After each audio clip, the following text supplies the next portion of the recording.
Welcome to your 2026 Dutch Star walkthrough on the 4081 floor plan. If you'll come with me up to the front cockpit, we'll start at the driver's side. Okay, so the first control pad that you see here on the left side of the driver's console is your HWH leveling control. And to power this leveling control up, you just reach over and turn the ignition on, or turn it to accessories, and you'll see you get additional lights that come on here that indicate we're slightly off level.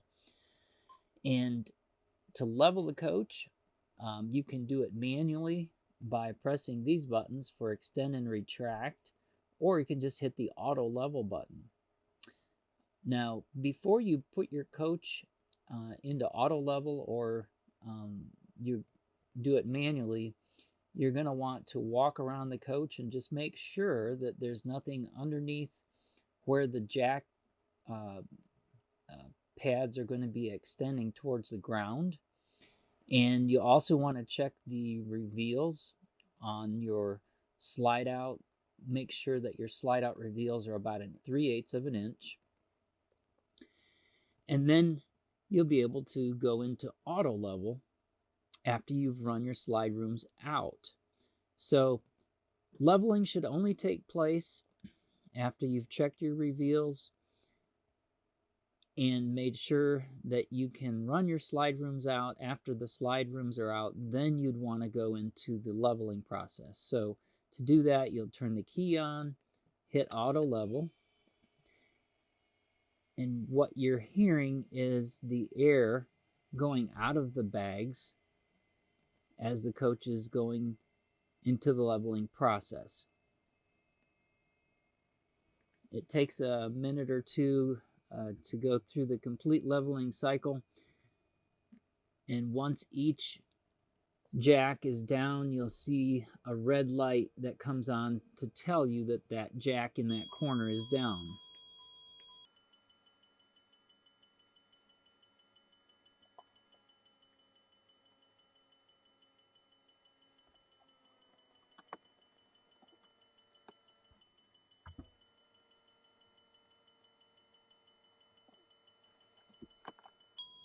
So you can see the coach is slightly moving as the jacks are going down. If the area that you're on has too much of a slope, then the excess slope light would come on, and then you'd have to move your coach to a more level position. But we're good here because the excess slope light is not on. If at any time during this process you want the jacks to store and go back up, you would just hit auto store. But now you can see all of our jacks are down, and our yellow lights are off, showing us that we're in a level position. So now we can turn off the ignition. And what you were hearing there was a warning signal that the ignition was on while it was in the leveling process, because the air wasn't in the airbags anymore. So now we're level, and we'll do the exact reverse process for auto store that we did when we ran our slides out. So to go into auto store and bring the jacks up, we'd turn the key on, then we would go into auto store, let the coach air up, run the slide rooms in. So we'll show you that. Turn the key on. Then you would go into auto store. Let the coach air up.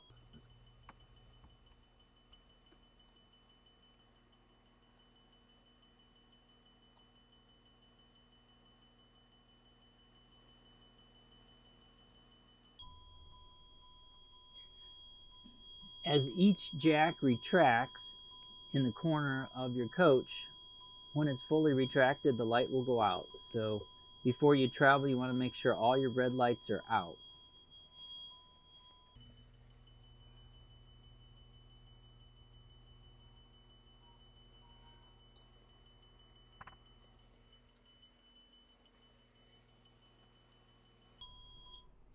All right, so your last jack is up. The jack warning sound has gone away.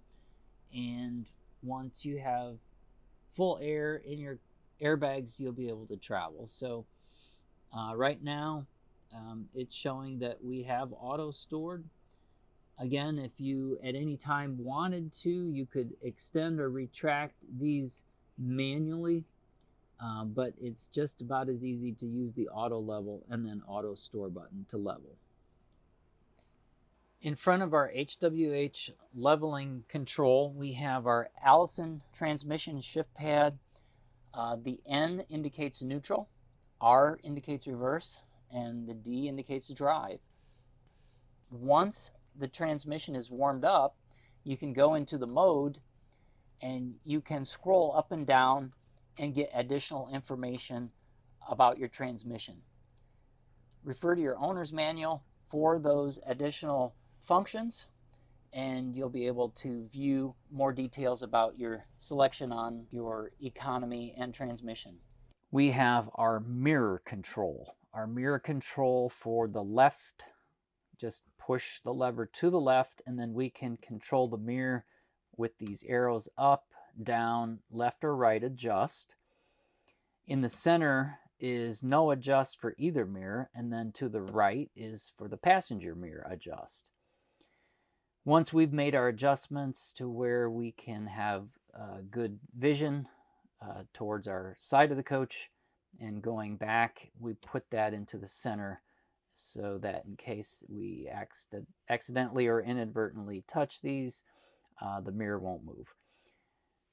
The red switch just forward of that is for the defrost for the mirrors.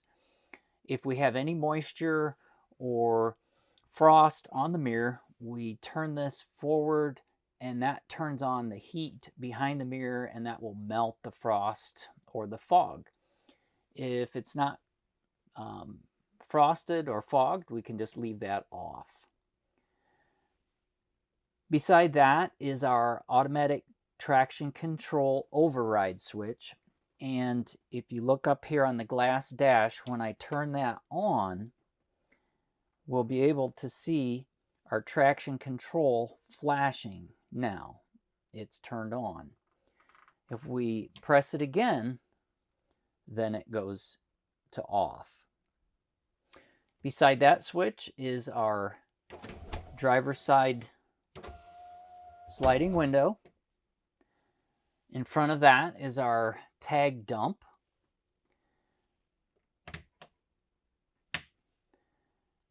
In the center is our engine brake. If we want the engine assisting braking, we can turn this on or off. And then if we have it in the on position, we can go to a low setting for the engine brake, a medium setting, or high. If we leave it on high, that's going to give us the most engine brake that we can get. In front of those, we have our cup holders. And then moving forward, we have our bright and dim for our panel and switches, our dome light, and our house battery boost button. If we have a set of batteries, whether that be the chassis batteries or the house batteries that are a little bit low and we need to boost them, we press towards the side that needs to be boosted, and then the house batteries will connect to the chassis or the chassis will connect to the house. We hold that down for 60 seconds, and then we would go ahead and try starting the engine if we needed the chassis batteries boosted, or if we needed the house batteries boosted, we would go in the opposite direction for a minute, and then we would check and make sure that the house batteries are boosted. This switch is our auto high beams to come on or off based on the amount of light outside. So if we want the headlights to come on automatically, we would leave that in the on position. The same button up here is the automatic lights to be turned on or off. If you don't want them to come on automatically, then you would use the center switch here, and you would be able to turn on the marker lights and the headlights with this switch. Once the headlights are on, you can have the fog lights come on in place of the bright lights if you leave the fog lights turned on. The fog lights will automatically go off and on with the bright and dim headlights. We can use the manual switch on the left of the column to turn on the headlights to bright or dim. When we go to dim, you can see that our fog light came on in place. You see the fog light go out if we don't have the switch turned on. To the right of that is our parking brake set. Pull to apply the parking brake. The parking brake is always applied or pulled towards you when we're parked or our coach is in neutral. If we want to release the parking brake, we would first put our foot on the brake pedal and then push forward, and that would release the parking brake, and then we would be able to put the coach into gear. Whenever we park the coach, we want to have the parking brake pulled towards us, and then we want to have the coach in neutral. Just below that, we have our phone charger. Just put your phone here and it will automatically charge. To the right of that is our adjustable vent. And in the center of the steering is our glass dash. This glass dash displays all of our gauges, our instrument clusters, and we'll start at the top left and go over what they are. Our first one is our temperature, then our fuel, temperature outside, then fuel, then the engine temperature, then the oil pressure, then our mobile eye for lane changing. We have our air pressure here for our tank air pressure, our DEF, and then our time, our tachometer gauge here showing the RPMs, and in that cluster is our trip and distance to empty, and in the center is our selection at our home screen. So if I am looking at the right hand cluster on the wheel and I press the home button, that will allow me to make adjustments here with the arrows up and down. So whenever I highlight one and I press the OK, like we have highlighted messages here, and I press the OK, or settings, if I go to settings and press OK, now I get an additional selection that I can scroll up or down and change, for instance, my wiper sense, my comfort drive. If I want to select that, I would press OK again, and then the up or down arrows to make the comfort drive more or less easy to turn. To go back one setting, press the back arrow, and now I can go into other selections in the settings. To go back to make another selection here on the left, just press the home screen and then scroll up or down. For instance, I'm on brightness, I can press OK, and it shows me what it's set at now. I can take the arrows and adjust the brightness to a dimmer setting, or use the arrow up to go to brighter. If I scroll all the way down in the home setting, you can see I have TPMS for our tire pressure monitoring, adaptive cruise settings. If I press the OK, press OK to accept. And if I scroll down past that, it goes back to the top of the menu. Just to the right of that is my miles per hour, which can be changed to kilometers if you like. This screen only comes on when the key is turned on to accessories or the engine is running. On the left-hand side of the column is my turn signal left. If I have my turn signal on left or right, that's going to display my camera, and we'll show that in a minute.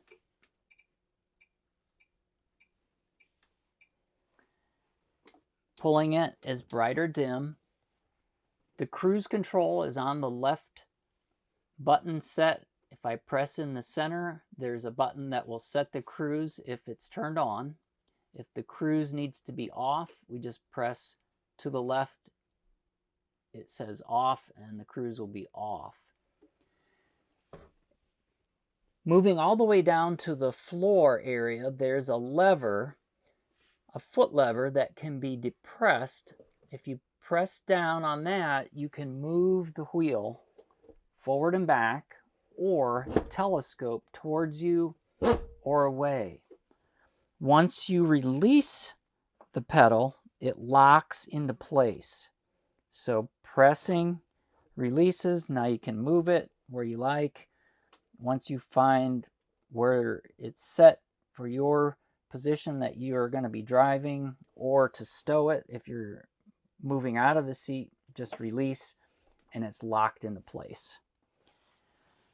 On the left-hand side of the column, about halfway down, there's a small button that you'll feel, and that's to reset your passcode on the Trimark door handle beside the entrance door, and we'll talk about that a little bit later.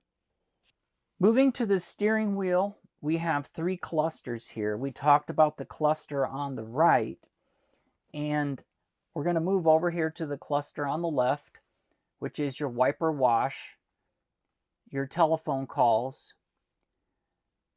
If we make a setting on our wipers, those settings are going to stay in place until we press the off button. The high-low can be made for intermittent settings. On our right, if we press the intermittent, the wipers will come on, and the intermittent is set once we press it again. This is the wash, and of course this is your high and low. In the center, we have our light flash for headlight flash, light flash for marker light flash, speaker volume up and down, or speaker mute in the center. And then we have sources that we can choose here at our radio for whatever source we want to listen to, whether that's XM radio or FM AM. And then we can scroll back or forth in those settings here. On the right, that cluster again is for our menu, home screen. And just beside it, we have some adjustment here for a pedal adjust, forward, back, or closer to us, and the steering for comfort drive is here. So more or less assistance is the electric for the power steering. So here at the center, we have our radio and camera. To turn the radio settings and radio on, press the knob, and in a few seconds you'll see that the main menu is displayed here and our camera. There's a shortcut on the left side of the screen. So when you press any one of the shortcut buttons on the left side, it will take you directly to the menu on the top the navigation, dimming, and whatever you set as your favorites. In this case, it was Sirius XM. If we go back to the top, we can see we're at our menu, and these are the selections we can make in the Excite radio. So I can start here at the top left. I can start at the top left here at the radio and make radio settings. The media center is the next one over. Our Sirius XM.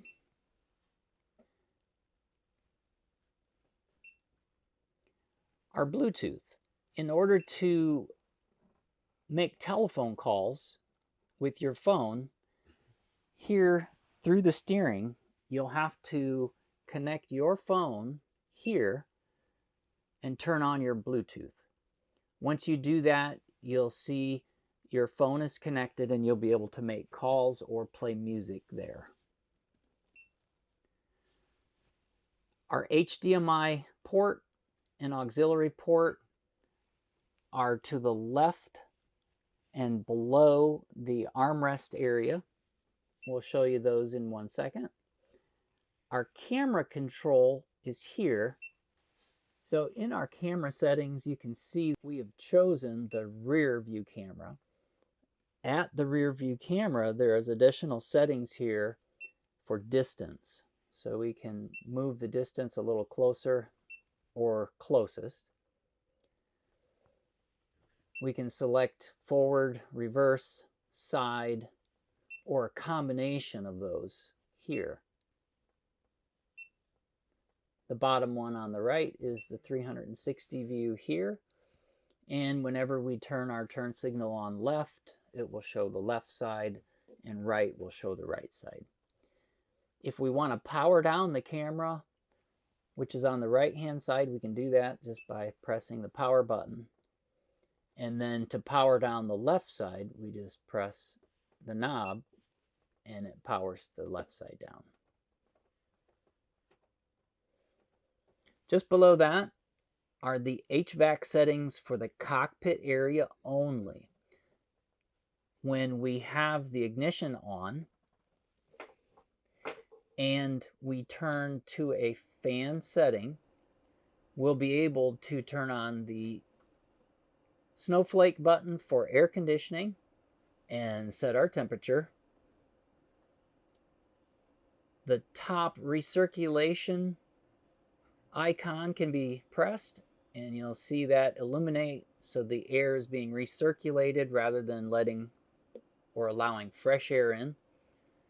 If we want to allow fresh air in along with the setting we made, we just leave that one turned off.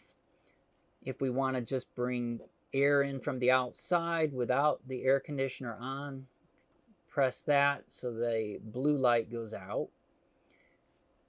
To make adjustments here, to blow out in the midsection, floor and midsection, or floor only, we can do that here.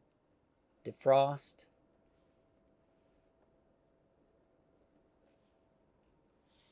And to turn it off, we just go to 0.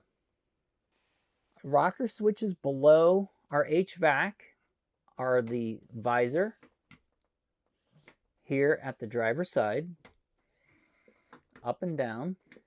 Our shade at the front windshield, up and down. Docking lights, on, off. Overhead fans and those fan speeds. The fan in the overhead just above the upper part of the windshield can be turned on, low, medium, or high. That will help move the air and defrost the windshield. There's another fan here that blows air out near the floor if the ITR Oasis is on. Once the ITR Oasis reaches a warm temperature, you'll be able to turn this on and you'll feel heat blowing out near the floor on a low setting or fan high. It's not turned on right now, so you won't hear that fan. Our generator start is just press and hold.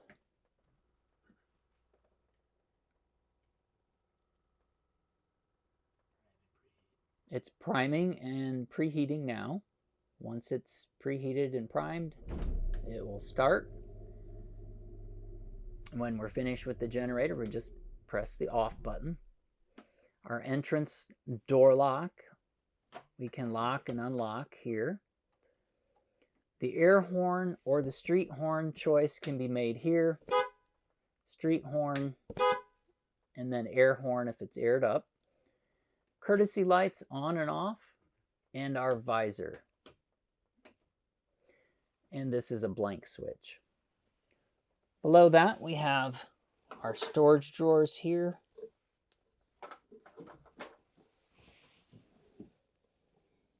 And of course, below that is our heater vent. So as you first enter the coach on your right-hand side, there's a rocker switch here that's labeled ceiling lights and all off. So any lights that are connected to your multiplex system, we can turn off just by pressing down. And if you're just entering and you want the ceiling lights on here in the living room area, just press it up to turn your lights on. At the entrance door on our left-hand side, we see a battery disconnect switch so that you can turn on the lights in your coach.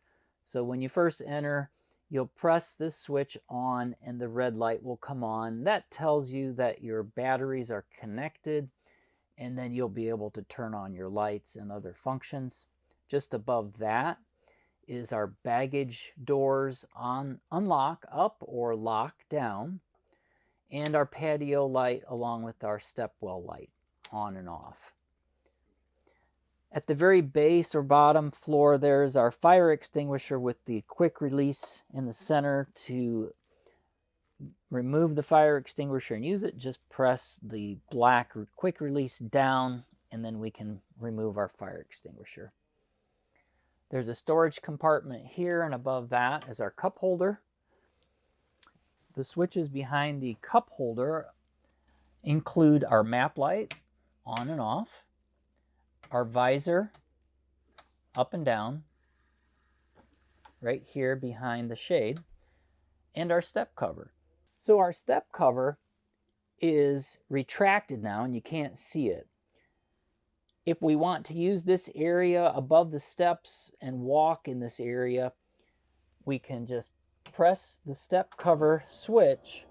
It will extend a step and a cover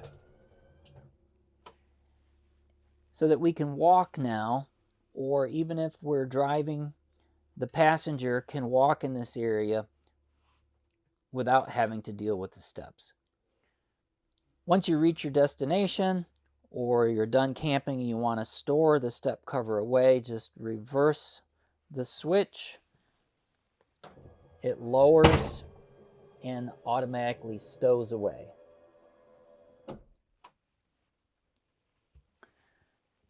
There's another phone charger here.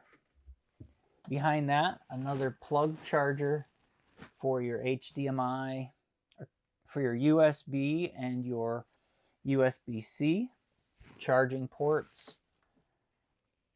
There's a buddy screen here that mirrors the same screen as the driver has. This allows the passenger to help navigate and view camera settings. It's stowed out of the way now, but to loosen it and bring it around for the passenger, just turn the knob at the bottom. That loosens it. Now you can move it, make your adjustments, and then, of course, turn it on and off here and go to navigation or camera settings here. Once you're done with the buddy screen here, we just stow it back here and then tighten the knob to hold it in place. So there are adjustments for the seat on both sides of the driver and passenger seat, and they're pretty much the same on both seats. We're going to go over what they do. The one here on the back left side is the seat back tilt, forward and back. Then we have our footrest here.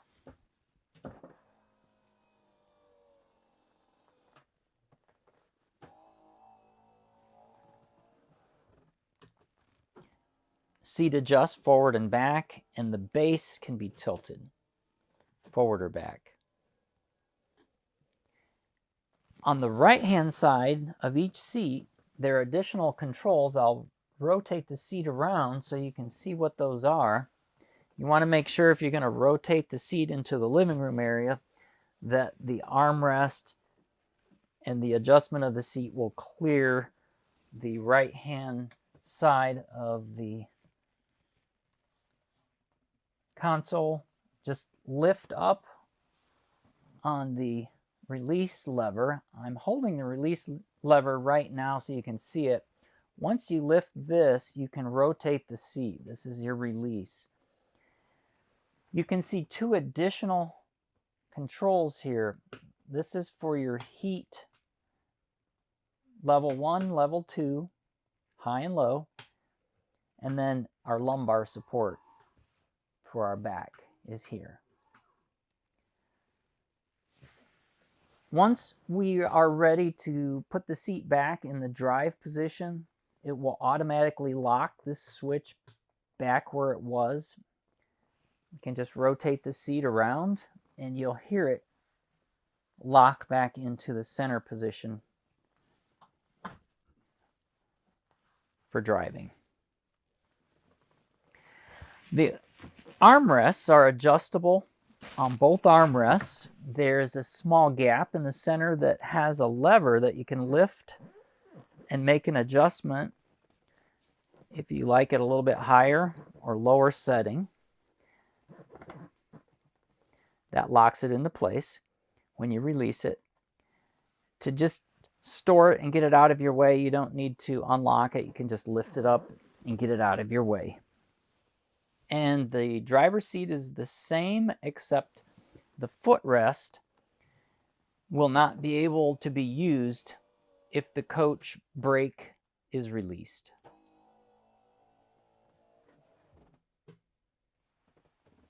If the parking brake is released, the footrest on the driver's side will not be able to be opened.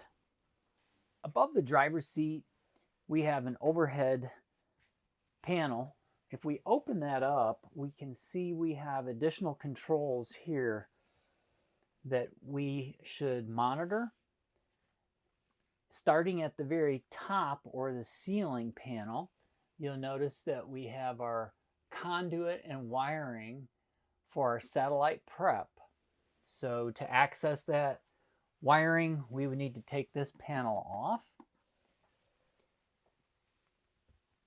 Just behind that, we have two additional 120 volt plugs, and that would be for our satellite receiver to be plugged in this area. Just below that, we see our Starlink and our Wi-Fi router.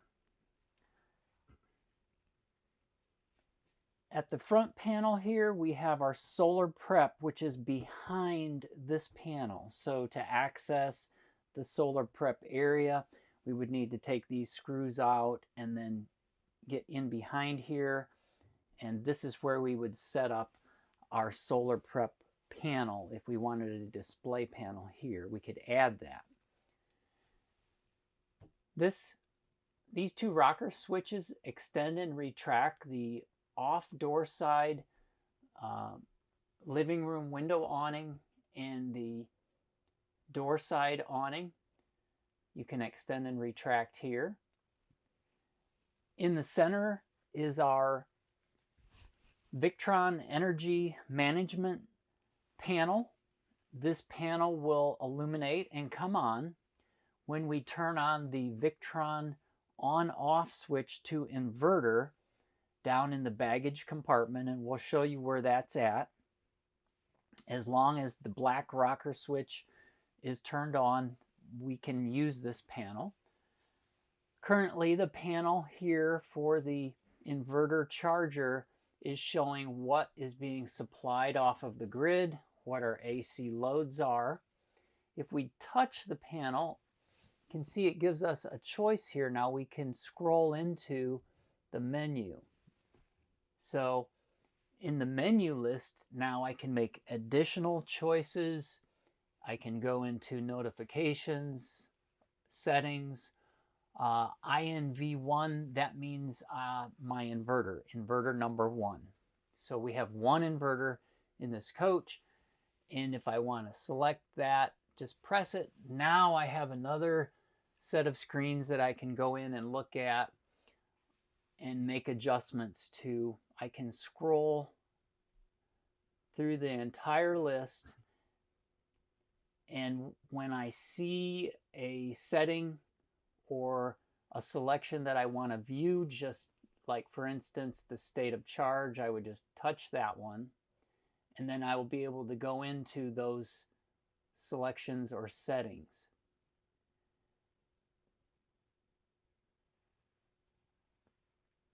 To go back, just click on the back arrow. There are set up for alarms. This tells me what the device actually is, the name of it here, the product ID, and the firmware version. To go back to the original home page, I just press the Pages button, and that takes me to the home page. Now, at the home page, if you want to look at a slightly different view of the screen, you just scroll it to the left. Now I see that same information, but it's in a different setting. So that's your basic inverter charger screen and how to navigate through it. And if you'll refer to your owner's operator's manual, you'll see that you have more detailed information there. So our next panel over to the right, they're all labeled security lights on and off, our block heater to preheat the engine. This is a blank switch. It's an optional satellite switch. Our exterior step switch, if we turn that on, then the steps at the entrance door stay out, even though we're closing and opening the entrance door. Our last switch on this panel is the exterior LED lights on and off. Going over to the left lower side of the panel, we have our power control system. This is the energy management system in your coach that monitors what you have available for power incoming. It allows for load shedding. When you are plugged into a source of power, it tells you what that source is, and if the source lowers or you're plugged into less than 50 amp, then that will display here. So we're going to give you a quick example of what you would see if you were not plugged into 50 amp shore power and how you might have to make an adjustment here. So when you're on 50 amp and it's showing 50 amp here, you won't necessarily have to make any adjustments to this panel. But if you're plugged into a smaller 30, 25 amp, 15 amp, lower settings, you're going to have to make an adjustment here. So we're going to plug the coach into a 15 amp cord, and we're going to show you how that looks here and what you need to do to make the adjustment, because the load shedding in this panel needs to be set to the lower cord selection that you are plugged into. So now you can see that we've changed the shore cord plug to a cheater plug, and the panel is asking us the question. It's saying or asking, press set to change. So that's prompting you. It's asking you, what did you plug into?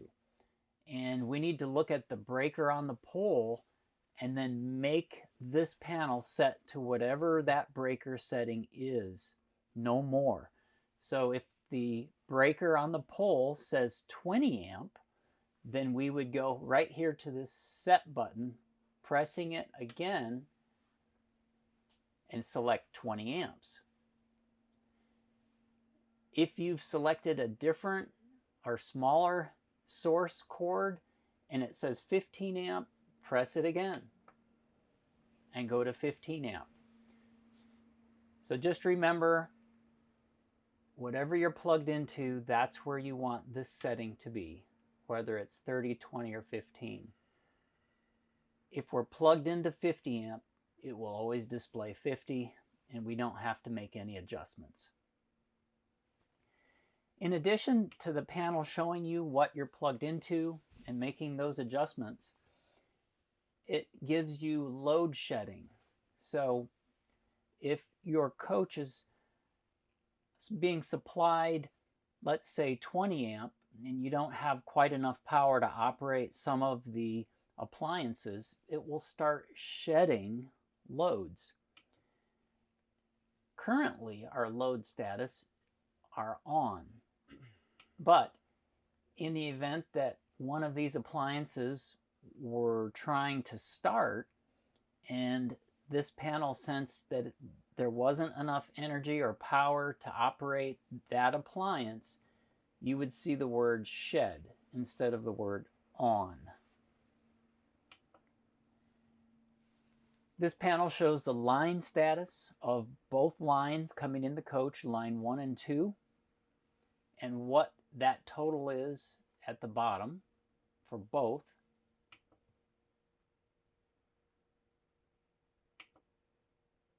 And it tells you that this panel is a Precision Circuits version number and control information just below. The next control over is a Winegard.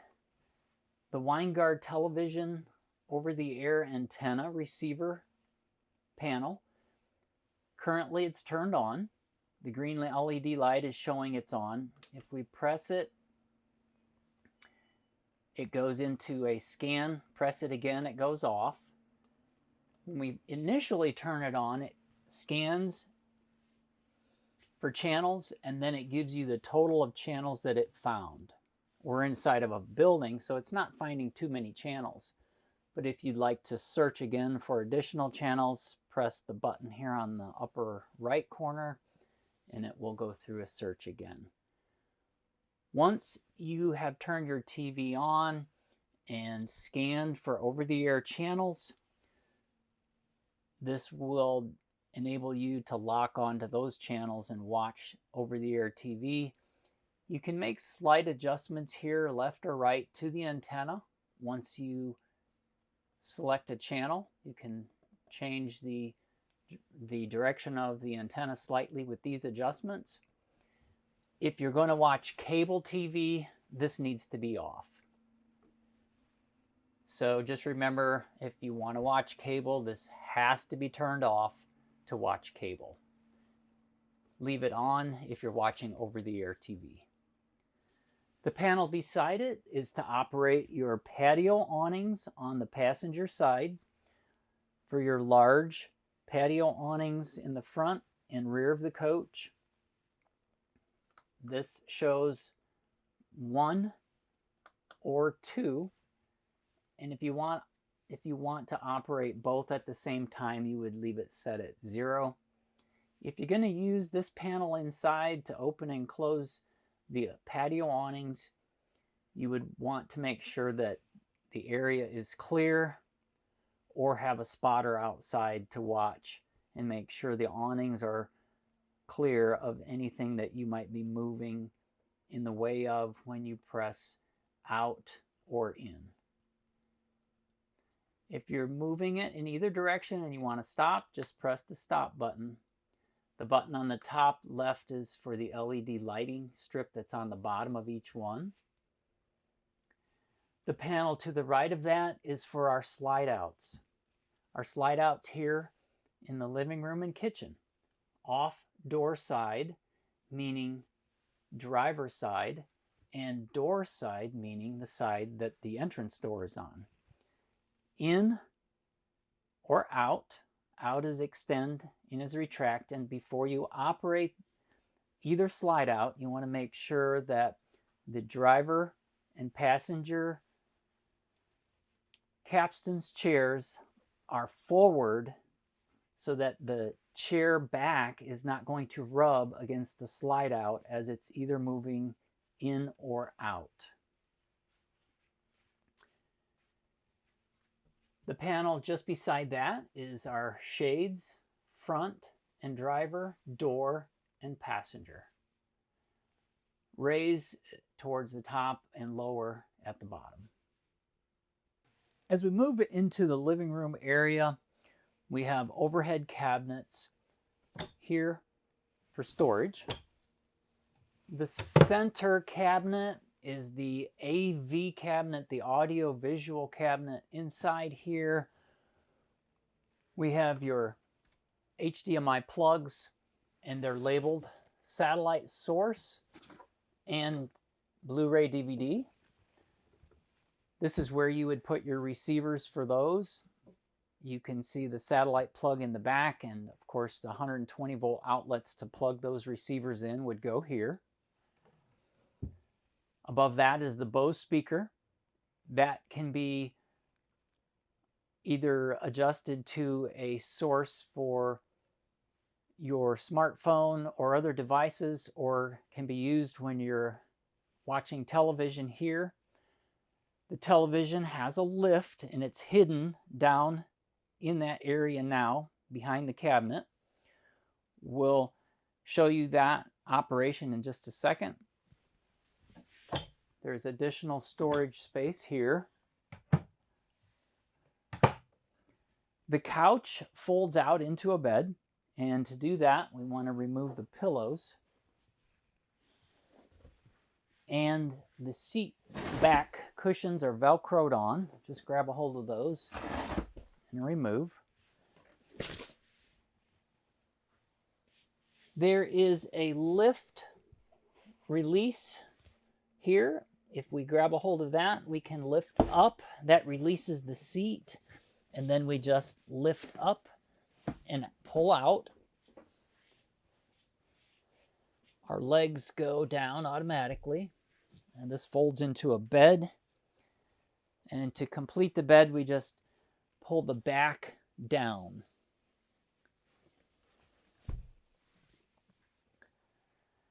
When we're finished using it, we just do the opposite. Lift the back up, and then grab the strap and lift back and in. So we're going to operate the TV lift, and that's done as you're sitting in the theater seating.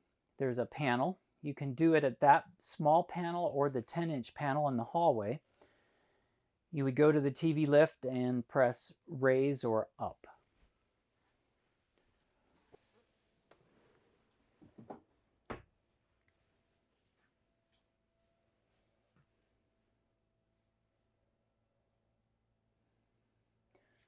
Once the TV lift is up, you would, of course, just use your remote control to turn the TV on and then scan for channels. If you're going to watch over the air, you would scan for over the air channels. If you're going to watch cable, you would make sure that your wind guard is turned off, the wind guard power antenna is turned off, and then scan your cable channels to watch cable. You would have to be plugged into the park cable that's in the cord reel, and we'll show you where that's at if you're going to watch cable channels. We'll use our remote control to go to the home screen, press the home button in the center. That gets to this screen, and then this icon here is our selection for menu. So just toggle over to the left here and go to settings. So you'd have to scroll down to settings, then press the center button here, and now scroll over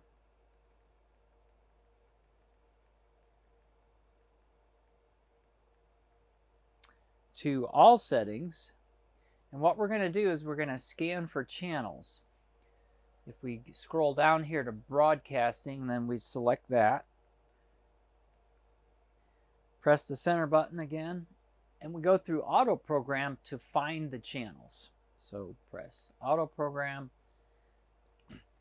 and we want to press the start to auto program. We have to have our over-the-air wine guard turned on, and once that's on, then we're going to scan for air channels. Yes, and it'll go through the scan and it'll show us how many channels it found.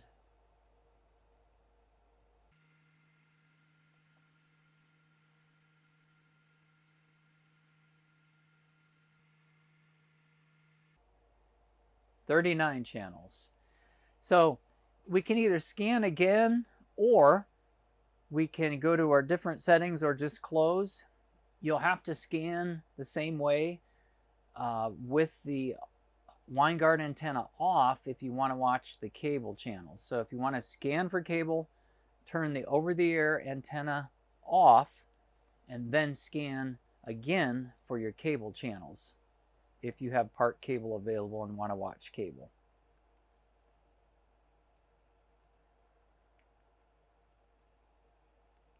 Now we should be able to connect with a channel here.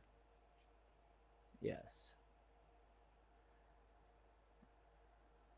To go back to the home screen and scan for cable, scroll left, back to settings, to the right, all settings, broadcasting, auto program, and this time we're plugged into cable, we've turned our over-the-air wine guard off, and now we can scan for the cable channels. Obviously, since we are not plugged into cable, we won't pick up any, but that's how you would scan for the cable. And you'll have to scan for channels for each TV location, whether it's out here or in the bedroom. All right, so as we move into the kitchen area, we've got our overhead cabinets, and we'll go over those really quick. We have our storage cabinets here above the microwave.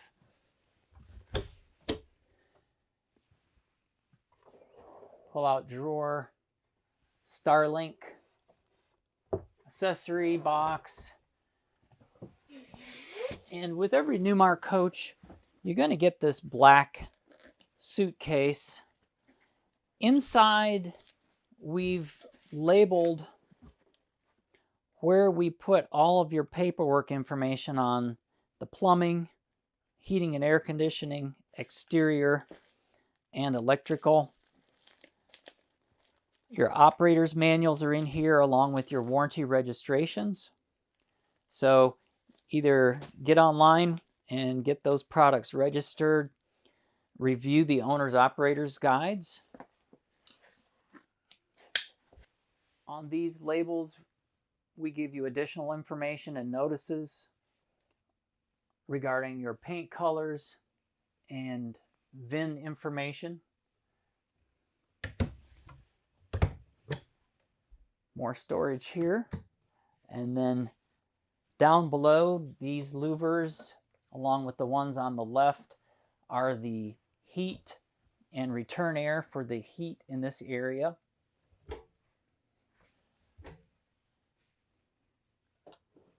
Pull-out drawers for the trash receptacles. On the left-hand side, there's some slots. If we remove the covers for the sink, we can store those on the left-hand side. Just push in to lock.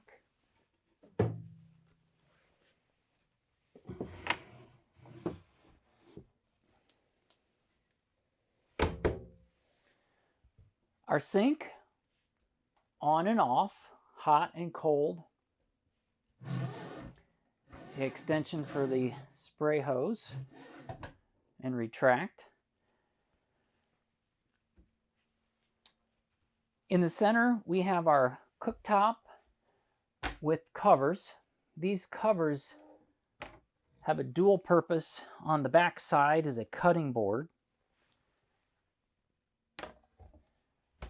Once those are removed, the induction range can be used with a magnetic type pan. This can also be removed and used outside simply by lifting up on both sides to remove. Then unplug here. When we're finished using it outside, we can bring it back in, plug it in, and then drop it back in place. Make sure that it's cooled down before we put our covers on. To turn it on and off is just the on-off button right here. Then we can make adjustments. If we don't have a pan on and we've turned it on, it will automatically turn off in just a few seconds. We can put our covers back on to close.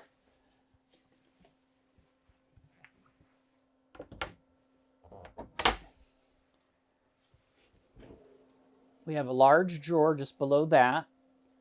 When you first get your coach, you're going to have all of your remotes, additional keys, and accessories, tools, paint in this drawer. Your dishwasher is locked when it's off. You won't see any LEDs.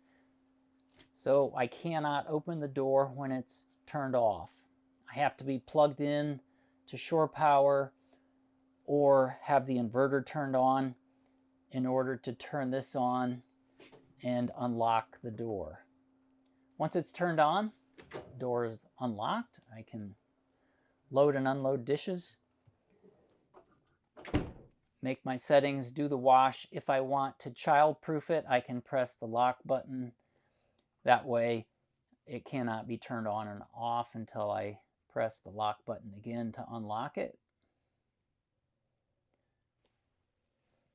And then before I travel, I want this to be locked closed so it doesn't slide open when I travel.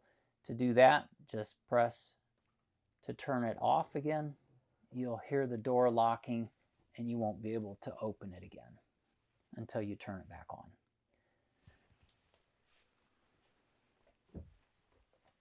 There's a countertop extension here that you can pull out to use.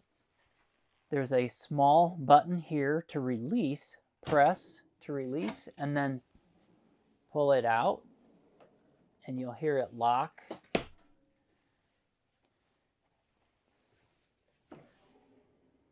More drawer space with the drawers inside that.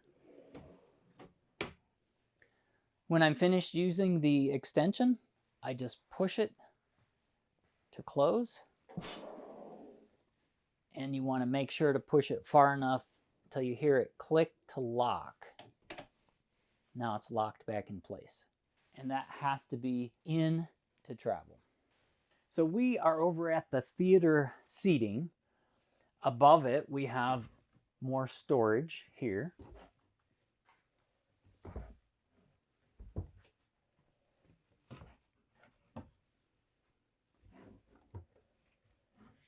And when you are seated in the theater seating, you have an adjustment here. The lever is illuminated.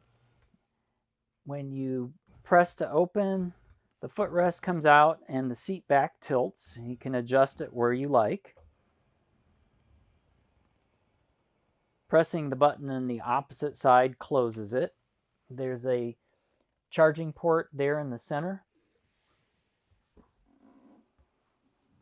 In between the seats, there's more storage with a sliding drawer and cup holders here.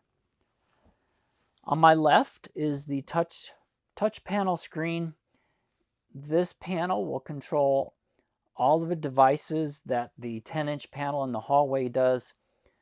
To navigate through, you can just press the home screen and you can see your options here for HVAC, AGS or automatic generator starter, shades, lights, floor heat, TV lift, ventilation fans, and our tanks. So we're just going to raise the shades up a little bit so you can see the windows. So we go to shades here and then night shades up. You can see here the window behind me has 3 cranks. Each one opens that section of window just by cranking the window to the right. We open and close. There's a screen on each one so you can have fresh air in and out. To close the shades again, we just go to the master all night. In this case, when close. So as we move over into the dinette area, we have more storage here in these overheads.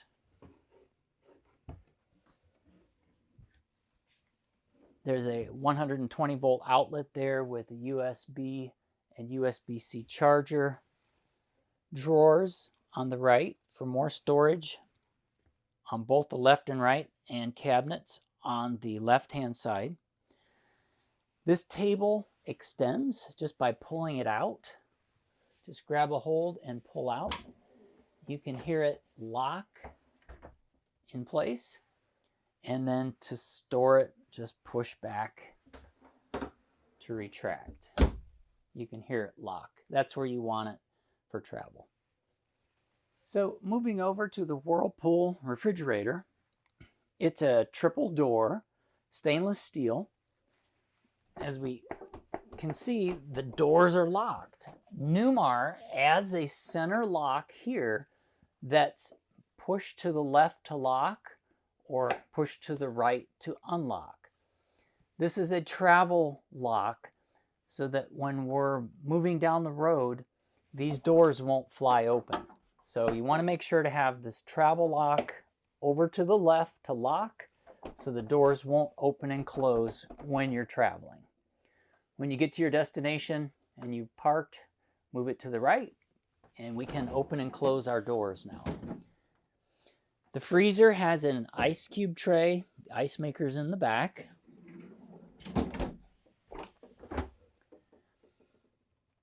When you first set up your refrigerator to use, you're going to notice your filter for the fresh water is here in the door. And to install that, we want to lift the water filter access panel and then insert and close to install our water filter. If we're going to winterize, we want to remove that. You'll notice on the back of the refrigerator is a fresh air filter. Those filters are located in the drawer here.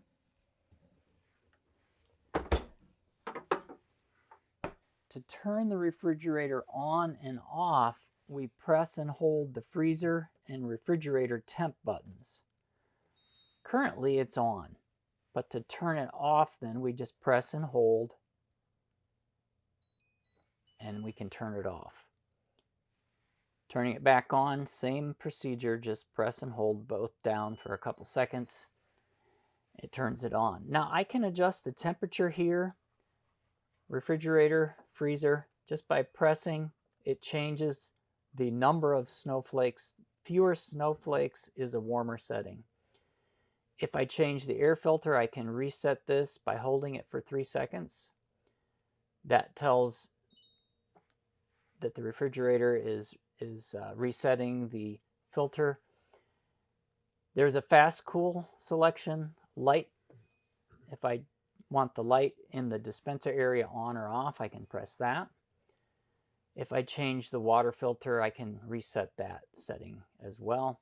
Refrigerator temperature, just press here, and that will change the number of snowflakes to a warmer or colder setting. With colder setting is more snowflakes. Just to the left of the refrigerator, have a pantry here with push to open drawers. Once you push them all the way in, they're locked. To open it, I can't just pull, I have to push to release. There are additional settings. I can move these drawers up or down and arrange them to where I can get taller or shorter material in those drawers.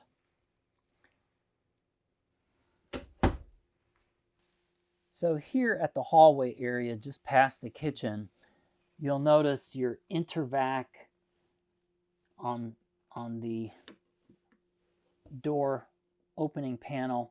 There's a warning label here before you put your hose attachments on or connected. They're just telling you to make sure the filter is in the bag filter, and then you can use your attachments here. This one is just to use a broom and sweep the dust in this area. Just open and then sweep in, and that goes into the vac. With your coach, you have your inner vac accessory bag, and inside the bag are all the accessories, so you can attach that at this location here. And inside you'll find your hose end and your handle where you attach your accessories. So to get started, you just plug it in, and then all you need to do to turn it on and off is just press this button here. If you need help or instructions on how to change the battery in here or how to operate the device, just scan the QR code and you'll get more information online how to use the complete system. If you're going to use the inner vac manually, you can sweep any material here and then just lift this up and you can sweep it in here. When you're done, you just pull the hose out and store it away, but be careful that when you store the hose back in the bag that you don't leave something that might press up against here that would turn it on. Okay, so we're here at the hallway. We have our 10-inch monitor and control panel for the coach functions. To wake the screen up, we just touch it. And this is our basic home screen. From this screen, we have the icons on the bottom that we can jump into. And once we go to press one of those icons, we can view and make adjustments for controls. So on the far left, we have our home screen. Our home screen is going to show us the time. It's going to show quick selection for water pump, top off, and autofill. It's going to show our tanks, fresh gray and black. And we can control our lighting here, living room, bedroom, bath, or master all on, all off. The icon on the far right top corner is a dimmer. If we like the screen to be slightly dimmer, we can press that button to change the settings. Our AGS has the lightning bolt. That's for our automatic generator starter. If we have pets in the coach, for instance, and we want to make sure the air conditioner comes on, as in power loss, let's say we're plugged into shore power, but you want to enable the generator to start in case you lose power, you would press the AGS button and then make sure it's turned on and go into setup. Whenever you turn on a function, other than lighting, that icon will turn a red color or maroon color. If it's gray, then that function is not going to be enabled. So if you want your automatic generator start to be able to start, you want to make sure that the on-off is turned on and it's red highlight, and then go into your settings to turn it on. Floor heat, the same way. Currently all the buttons are gray. If we want to turn one of those on, we have to press it. It turns red, and then we can make our adjustments to settings. These are not set on the floor heat to a temperature. It's just set to a range. Our fan adjusts the kitchen, bathroom, or stool room fans on or off. Again, same way. Red highlighted is on, gray is off. And then we can make the adjustments for low, medium, or high. And rain override. Oh yeah, let's do that. In case the fan is not working, you may have to use the rain override. Sometimes moisture on the rain sensor of those fans will not allow the fan to open the lid or come on. If you want to override that, just press the rain override switch here. After you turn it on, you can press rain override, and that will allow the fan to come on even if there's moisture on the rain sensor.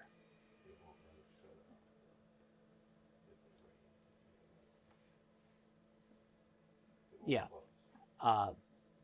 In the event that it does start to rain and you have the rain override sensor turned on, it will not close. So keep that in mind.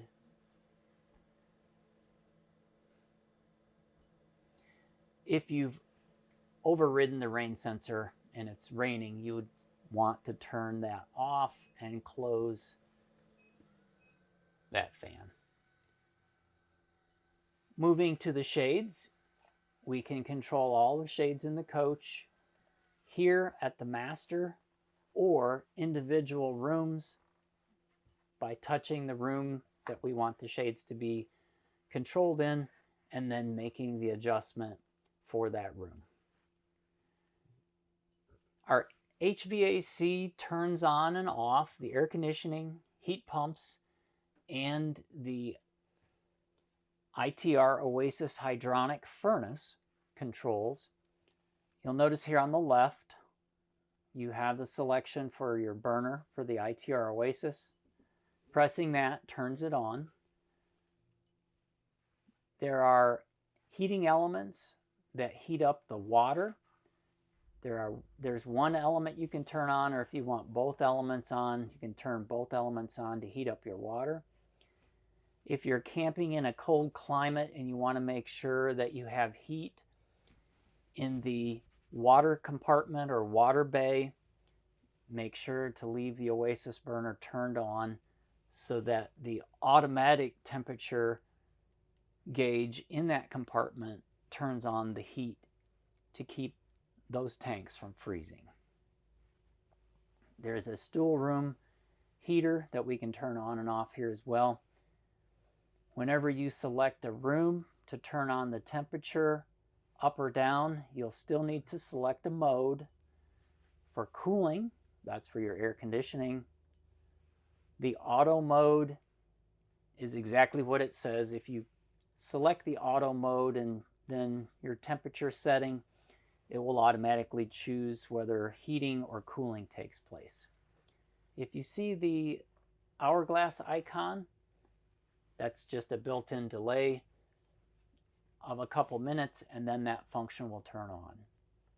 Pressing the mode again, the HP means heat pump. Those are your roof air conditioner heat pumps. Pressing it again is just the fan only. If we are wanting just air circulation from the air conditioners, we can turn that on the fan, and then we'll still need to select what fan speed we want that to come on. If we leave the fan on in a low or high setting, the fan is going to continue to run. So if you hear the fan running and it won't shut off, you need to come in here and go back to mode fan off.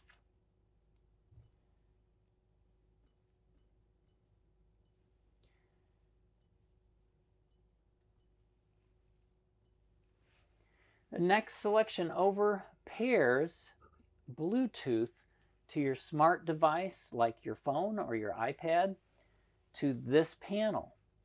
So if you want to pair this panel control to your phone so you can control all these functions that you see here on your phone, you can do that by connecting it here. First, you'll have to download the Newmar app and follow these steps. Once you have that downloaded onto your smart device, then you would press this button. You can see it's now pairing to your smart device, and then you'll be able to see these icons on your phone or your tablet, and you'll be able to be within Bluetooth range of the coach, and you'll be able to make adjustments just like you can with this panel, but it's on your smart device. Our last icon over is the lighting control. Again, you have to select which room you want to control for the lighting, or use the master control here for all lights on or all lights off. Just below our control panel is a temperature sensor for our HVAC in zone 2. Moving into our half bath,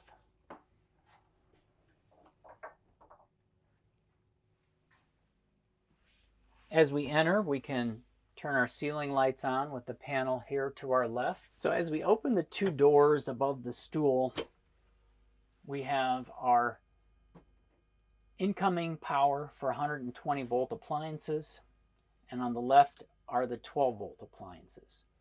These are resettable. On the right, these are all labeled: water heater, air conditioners, cooktops, going all the way down to your main. The main here has to be turned on for the supply coming in from the shore cord or generator. This has to be on. And all of these, you'll notice, are turned to the right or on, except this one here is off. This is a refrigerator. So if you see a breaker that's to the left, that's off, and that appliance will not be able to be used or turned on or off. To make it come back on, you'll have to reset the switch by turning it to the right or on. If any of these breakers have tripped, they may trip just halfway instead of all the way to the left. If you see a breaker that you need to reset that's just slightly to the left, you'll have to go all the way to the left and then back to the right to reset it.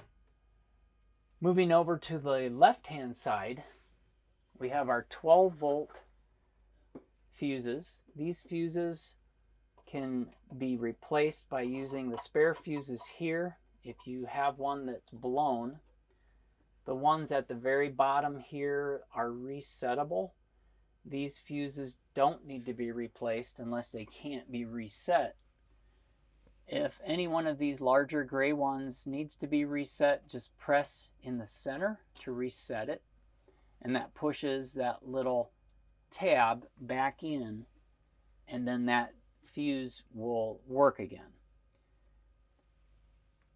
All of these labels have a number that corresponds to the label on the left.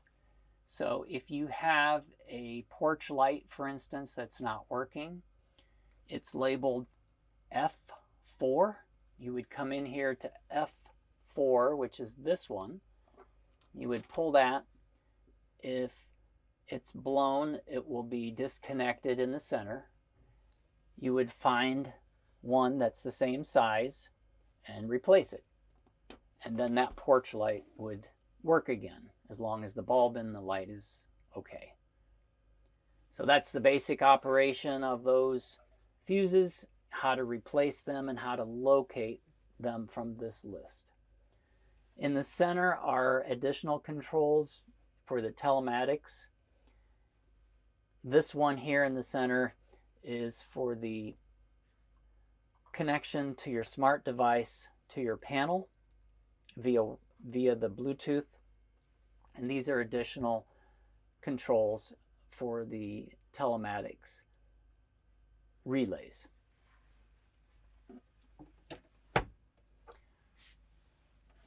Above the breaker panel, there are 2 additional resettable breakers for your floor heat towards the front of the coach and the rear. Each one is labeled. Test reset is the black one, and reset is the red one.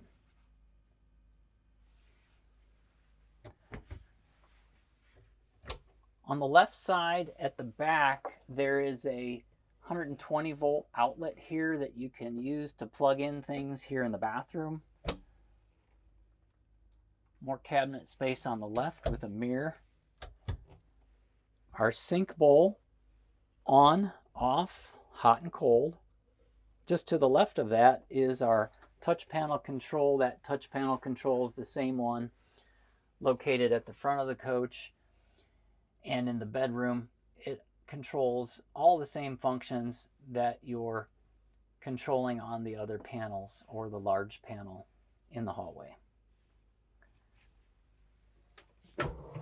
We have drawer space and cabinet space down below. This control is the Dometic toilet control for flushing or adding water to the bowl. The one on the top adds water by pressing and holding it. Then the bowl will fill with more water if you like. And then the one on the bottom is press to flush.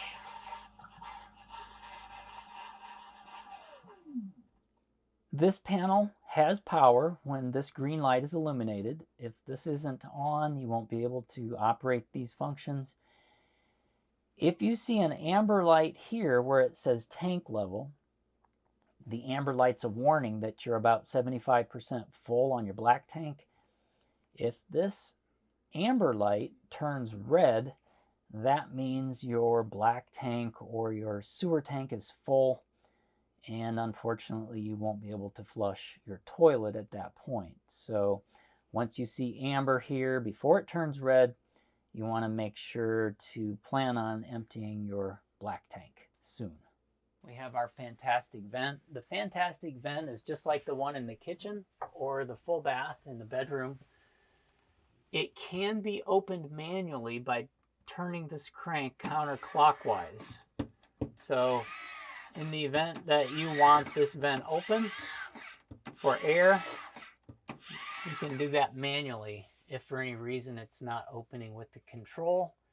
If it's not opening with the control, there is a fuse that you should check right here. You can rotate this to the left and remove the fuse, check it. If you don't see a complete line there, the fuse is likely blown. It can be replaced and then just put back in the slot, and then press and turn to the right to lock it in place. You can close it manually again just by turning the handle to the right or clockwise. The lid closes and the fan turns off. So as we enter the bedroom, for privacy, we can close this door. It's locked into place right now, but the arrow is telling you how to unlock. Just press down. That unlocks the dual or double door, and then we can slide it. And then it locks back in place here. So now we have our privacy. If we're ready to travel again and we want to open it to the travel position, just press to unlock it again and open, and it will relock. You can hear it in the travel position. Just to the back side of that is our rear sensor for our HVAC system. Above that is our CO2 detector. To check the function of it, you have to press and hear the tone. That tells you that the battery's good and that the CO2 detector is working. If you don't hear the tone, you want to check the battery. So you just squeeze, pull down, and here's your battery. You can remove the battery just by pulling the tab back and pulling the battery out and replacing it. And then once you replace it, you'll need to retest pressing that to make sure you hear the set of tones. The control for the slide out is here on my right. Open, closed, extend or retract. We have additional closet space here. This cabinet is the AV cabinet for the rear television. There are additional 120 volt plugs there if you have receivers that you want to install here to play DVDs. More drawer space.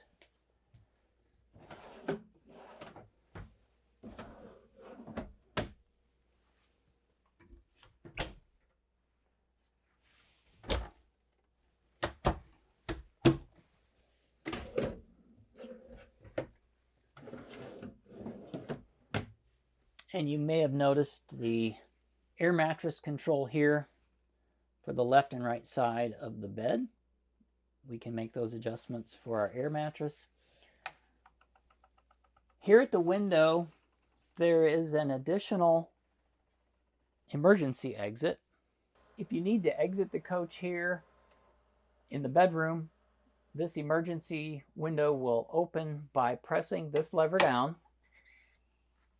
pulling this lever towards you, and then pushing the window out, removing the screen, and then you can exit out this window. So to close it, it's just the reverse process. Close, move the lever over, and then lift up to lock, and then put our screen back in.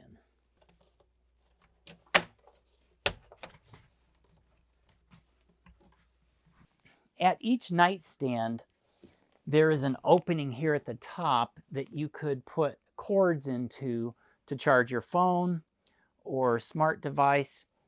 There's a 120 volt outlet with a USB and USB-C plug, or 120 volt plug. So you can plug in a CPAP machine or any other 120 volt item, as well as the chargers right there at the nightstand. If you wanted to plug in a CPAP machine up here and then run your hoses down, Newmar has an opening for that here to drop down. Just remove this plug and you can bring your hoses down for your CPAP if you like. On either side, it's the same. Both nightstands have the opening here at the top, so we can store things and run our cords through without having to open and close this door. On the bottom of these cabinets is the same control that you see at the bathroom or in the living room or in the hallway. It's just a smaller type control that controls all of the same functions that we showed you on the screens before. Underneath the bed, if we lift it up,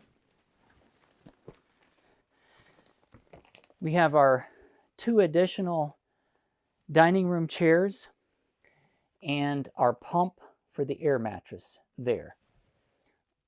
Underneath the chairs, these panels are accessible. They can be removed to get to the base of the bed and the motor control.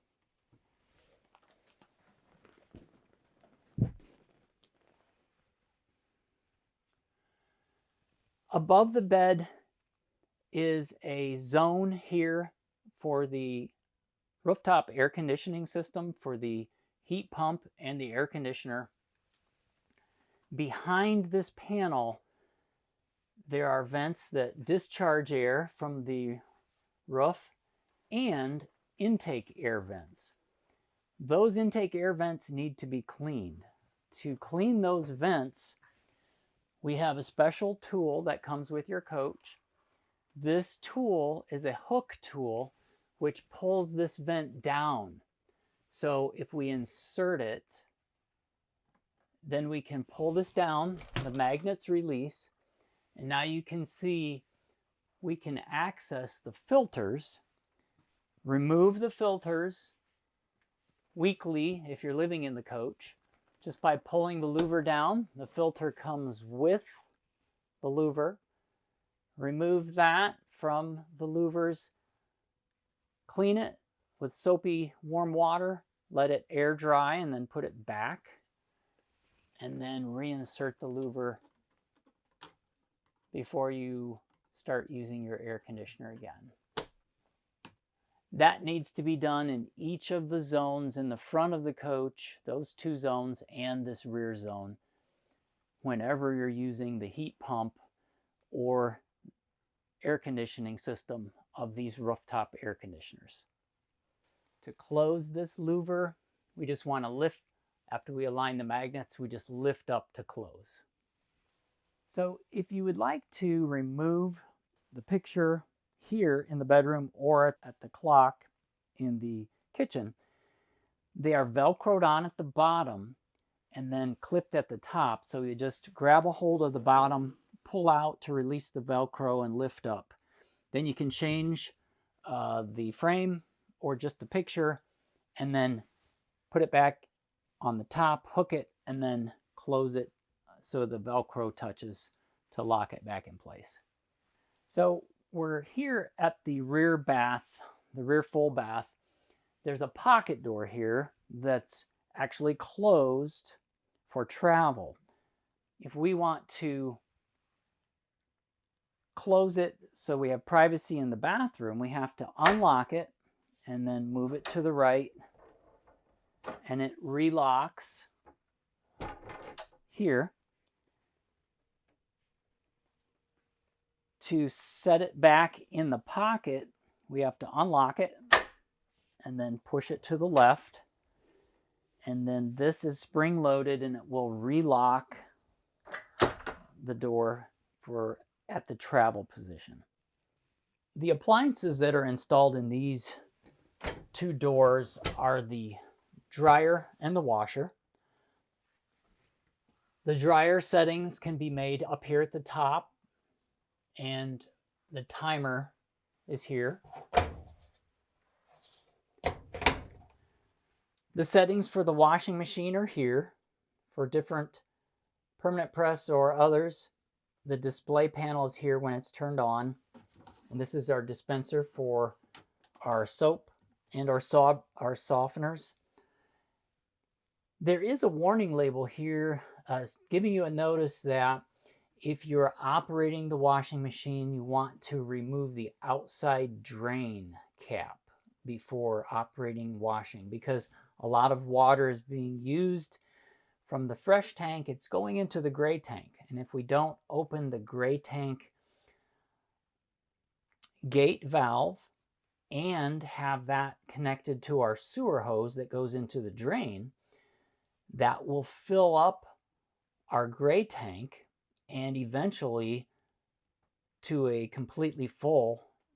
And then if it goes above full, it will actually start coming into our shower. So we don't want that to happen.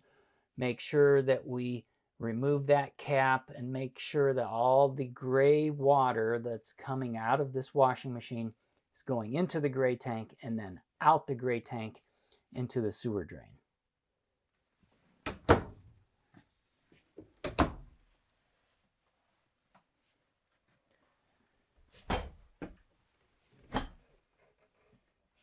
In these cabinets, there's an overhead light that we can turn on, and our safe is located in the back. The wall safe has a key, a manual key that you can use, but we recommend that you set your own code to lock and unlock the door.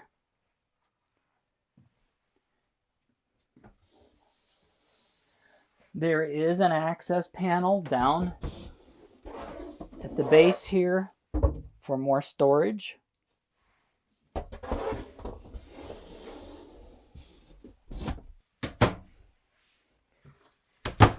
As you enter just past the washer and dryer, there's a touch panel here just like in the other rooms.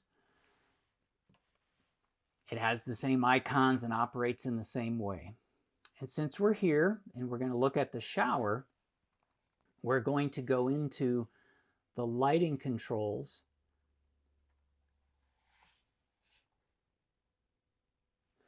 After you go into the lighting controls, you'll see one in the center here that's called Aqua Miser. So if you want to aqua, meaning water, save your water or be a miser with your fresh water, you can press that, turn that on, and as you look into the shower now, you'll see a blue light that came on. If I press it again, the light goes out. But to use the Aqua Miser, it will save water. How does it do that? So when I turn that switch on, this tells me my Aqua Miser is on, meaning all the fresh water that's coming out of the freshwater tank is going to go through here and back to the fresh tank if I have this lever turned to recirculate. You can see the recirculate here on the right side. So now that I'm on recirculate, the water from the fresh tank is going from the fresh tank through here and then back into the fresh tank. It's saving me water until it turns red. That means the water is hot. Once the water is hot, then I would turn this over to on, and I'll have immediate hot water instead of waiting for the water to get warm and just wasting it, letting it go into the gray tank. So the Aqua Miser is going to save you water coming out of your fresh tank. Once you're done with the shower and you turn the water off, make sure you turn the Aqua Miser off. And whenever you're planning on winterizing your coach, you want to make sure that your Aqua Miser is not turned on to recirculate. In addition to that, if you leave the Aqua Miser on recirculate and you're trying to fill the freshwater tank, it will just overflow. So if we leave this in the recirculate and we have water pressure, it will fill the fresh tank and it will overflow. To prevent that, just remember, turn this to the shower position, not recirculate, and then you won't have that issue with overflow. Again, when you exit the shower, go back to the touch panel screen, press the Aqua Miser button that's red, it will turn gray, and this light will go out. There is a seat, a folding seat that you can use here in the shower, and you can either select the wand or the overhead here when you decide you're ready to shower. When I exit the shower and close the door, there are two magnets that hold the door closed, but if I'm going to travel, I want to make sure and close this lock so the door won't open while I'm traveling. So above the sink, we have our mirrors and medicine cabinet area with 120 volt access. On and off here at the sink bowl. Drawers for more storage.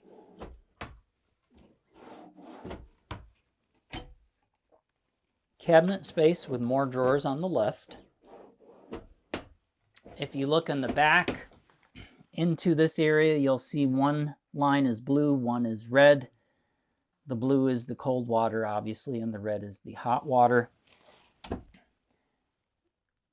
The space just below here is a door that's a removable one in case we need to access the engine. So if the coach is going in for service or you need to access the engine for service, you need to remove both panels.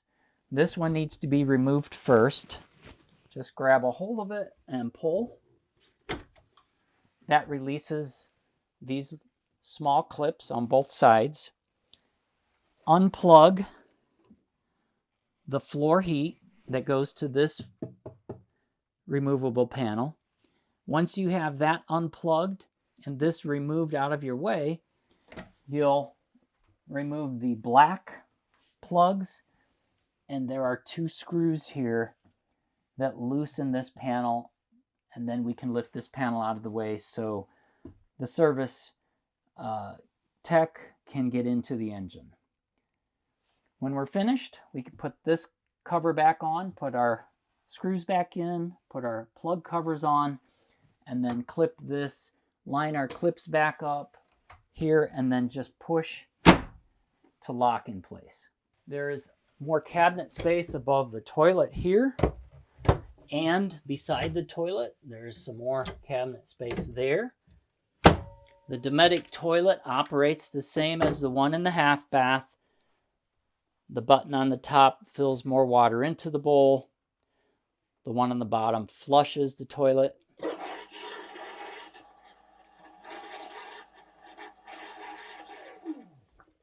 And the same warning lights come on: amber for 75% full, and if you see this one turn red, you won't be able to flush because your black tank is full. There's an emergency exit door here in the bathroom. To exit out of this emergency door, we need to unlock the deadbolt and unlock the door. Now I can open the door, and there's a ladder that's inside of this panel. So I grab a hold of the panel cover, lift the panel cover out of the way. Now you'll see the ladder here.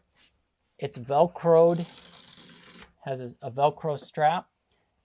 I can open this door, and now just by flipping the ladder down, it will open by itself. It'll automatically open. Now I can exit out of the coach in an emergency. To restore the ladder, lift,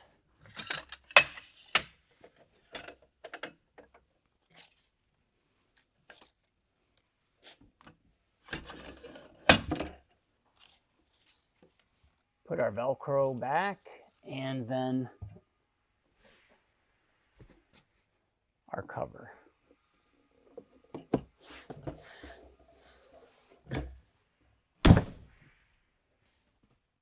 So once we've restored our ladder or stored our ladder again, close the door, come back in the coach, lock the deadbolt, and relock the door.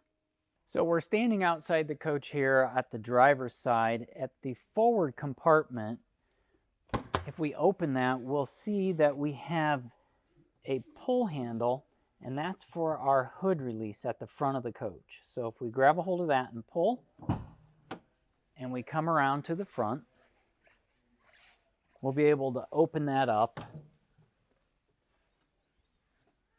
And if we want to have more room to access the Cummins generator, we can pull this.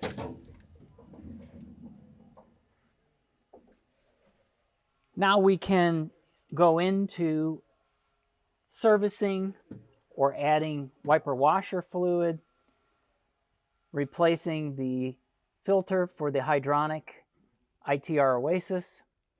We have access here to the hot water spigot. The hot water spigot here is supplied hot water from the ITR Oasis. So if we want to have hot water, the ITR Oasis has to be turned on. There is a handle here to open and drain that line for winterizing. Our generator fill ports for our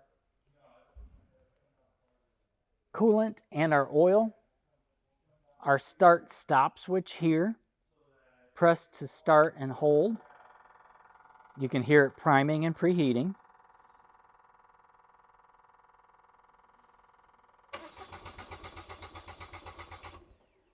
After it starts, we just press the bottom to turn it off.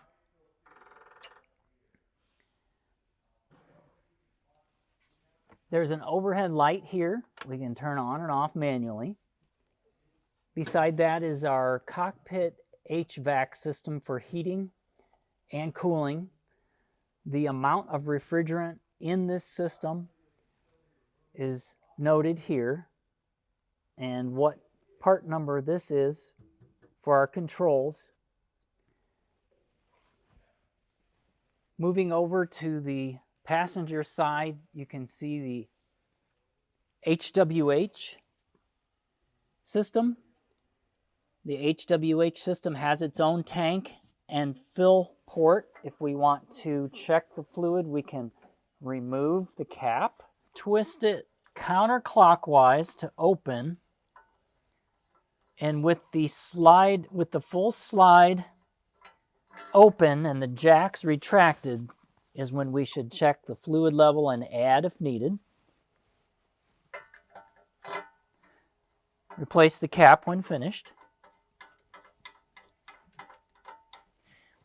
In the event that we might want to operate the pump independent of the operation inside or auto level, we can actually go right here. There's a pump run switch.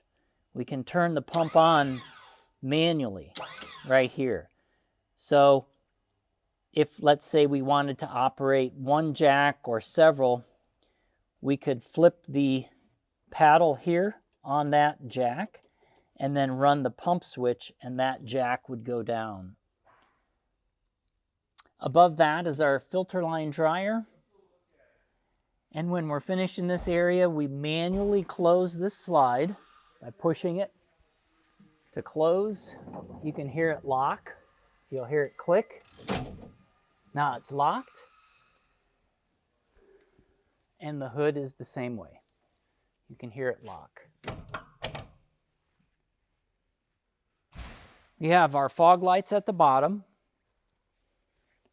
headlights bright and dim, marker lights, turn signal cameras, adjustable mirrors here. If we don't have enough adjustment in our mirror, we can loosen these 3 screws. They're Allen head, and we can adjust the mirror tilt or forward and back. Above, at the top of the cap, we have our marker lights, our forward camera, and the mobile eye. At the very base or bottom here of this slide is the radar detection unit.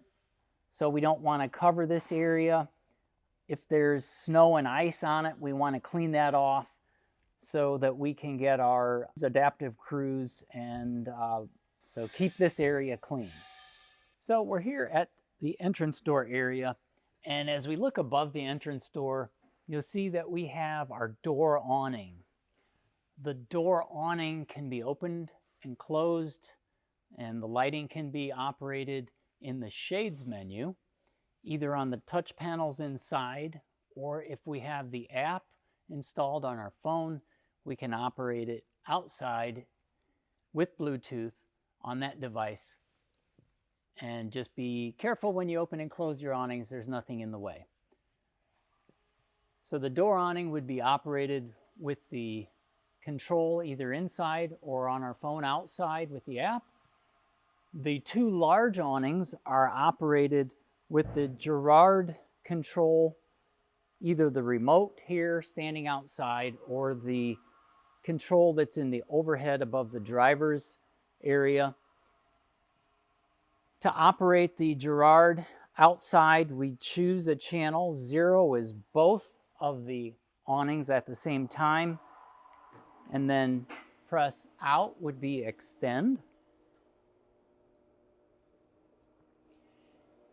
We can stop at any time and turn the lighting on or off. Continue to extend is out, and they will automatically stop when they're fully extended.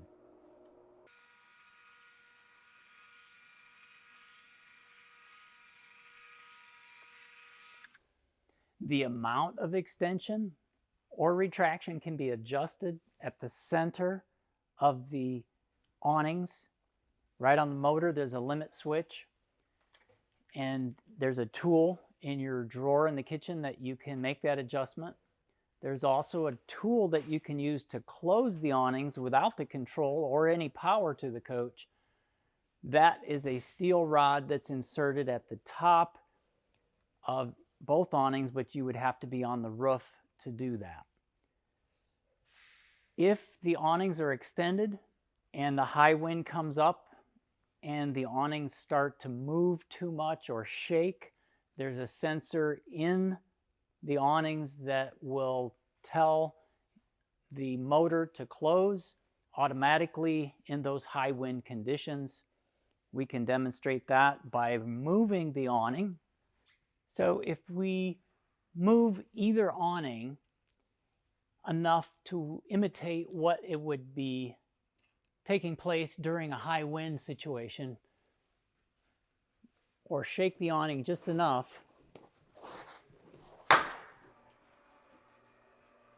the awning will close. Same with the forward awning. If we move that one enough, it will automatically close. We recommend that you close the awning if you know it's going to be stormy, windy, or rain, especially rain, because the rain can make the fabric wet, and the extra weight during a heavy downpour could cause the awning arms to fail. These awnings will only retract or extend if you're plugged into shore power or you have your inverter turned on, because both of these motors are 120 volt operated, so keep that in mind. To turn out the lights, just press the light button and they'll both turn off, or individually if you select that channel. So here at the entrance door, you'll notice there are two locks. The top one is a deadbolt lock, and the bottom one is the door handle lock. There are 3 ways to lock and unlock those locks. We can do it with the keys here manually. The long one that's labeled Trimark for lock and unlock for the deadbolt, and the shorter one that says Trimark for the door handle. If the deadbolt is locked inside, you won't be able to unlock it with the key fob or the handle. So the deadbolt is for safety for people that are inside, and the deadbolt has to be opened either with the key or from the inside. But the door lock can be locked or unlocked from the outside, either using the key fob or the door handle. So if I want to go to the entry lock or unlock, I can do that here. Lock or unlock. If I want to use the handle to lock, I just press the lock button here and it locks the handle and the baggage doors. So to unlock with the key fob, I just press this one. To unlock with the handle, I have to use the Newmar code, which is 123441. And that unlocks the door handle lock. That code, 123441, will unlock this lock. If I want to unlock the baggage doors at the same time, enter the same code. Instead of pressing 1 at the end, I press 2. 1, 2, 3, 4, 4, 2. It unlocks both the door and the baggage compartments. To lock and unlock the door deadbolt or door handle manually, and you're on the inside of the coach, this is the manual door deadbolt lock, unlock, and this is the door handle lock and unlock. We don't want to leave the deadbolt open or locked when we close the door. We want to make sure that's unlocked. If we want to lock the coach when we're leaving, we can press the red lever down to the lock and then close the door, and the door is locked. Or we can lock it with the key fob or the handle just by pressing here or entry lock. If we want to unlock just the cargo by itself, we can do that here. Cargo lock, cargo unlock.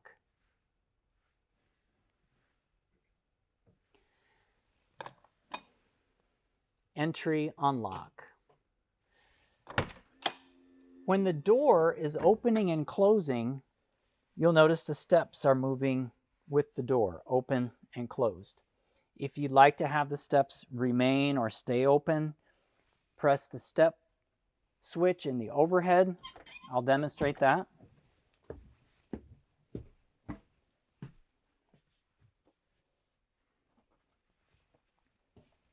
I press the exterior door switch and just above the driver overhead. Now when I close the door, the steps will stay open. So if you're using the coach and you're parked in, you're going in and out a lot, that might be the way that you want to do it. You can actually close this door soft so that you don't wake somebody up that's taking a nap.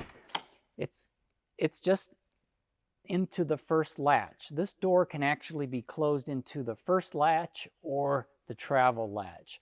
So if you close it soft, it's in the first latch, it's closed, but it's not closed for travel because it's not flush here. But that's okay, the door is closed. If you want to use it, that's fine. You can use it in the first latch just for soft close, so you don't wake somebody up.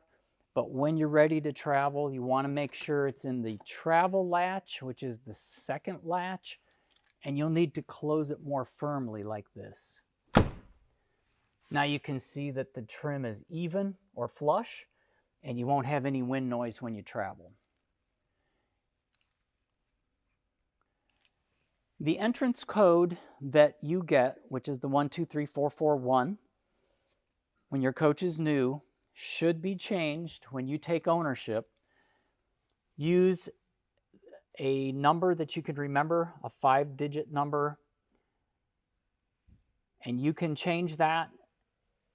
Enter your new number after you press the small button on the left-hand side of the column that we reviewed earlier. Press that button, come outside, enter your new code, 5-digit. After you enter it one time, enter it the second time, and that sets your entrance code to your own numbers. Be sure and note that number somewhere so in case you forget it, you can refer to it later.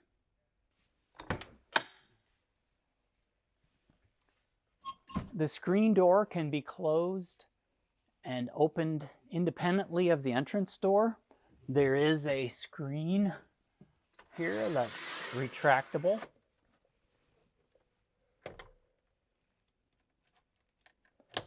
This locks the screen down.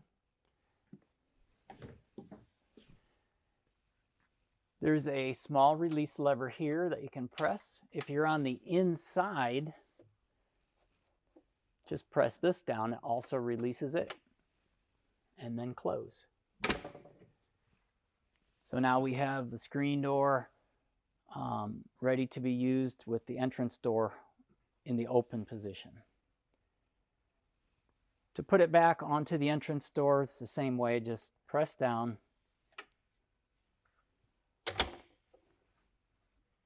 So you'll notice that we are located here behind the entrance step in front of the front wheel. There are 3 lanyards. Those 3 lanyards need to be pulled weekly if you're using the coach weekly, and that will remove the water out of the air system in your coach. So remember to do that each time you travel or weekly when you're using your coach, because you don't want to have water in your air system. So this is your fuel fill door and cap. This is the same access as the opposite side, and it goes to the same fuel tank for your diesel fill. It's your marker light and docking light. In our first compartment back, we have our Dometic refrigerator freezer. You'll notice here that it has two separate plugs to power up. So 120 volt plug and a 12 volt plug. So in case we don't have 120 volt available or power failure, it will switch over to 12 volt automatically.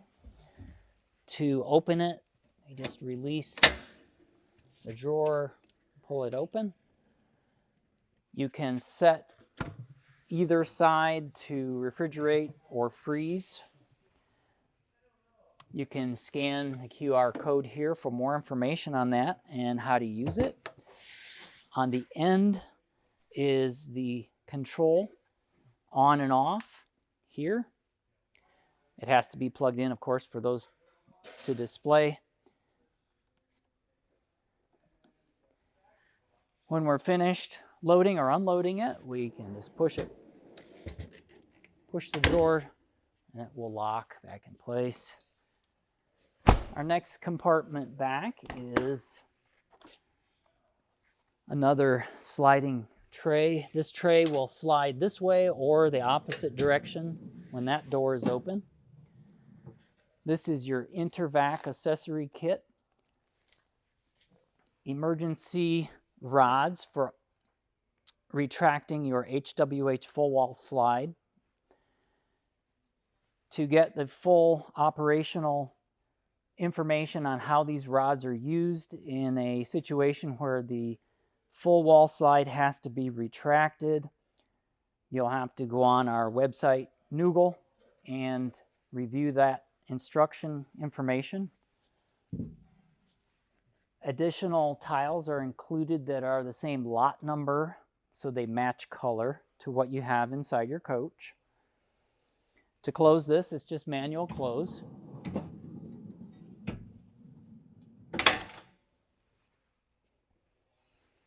Just above this compartment is our entertainment center. The purple key on your ring is the one that locks and unlocks this compartment.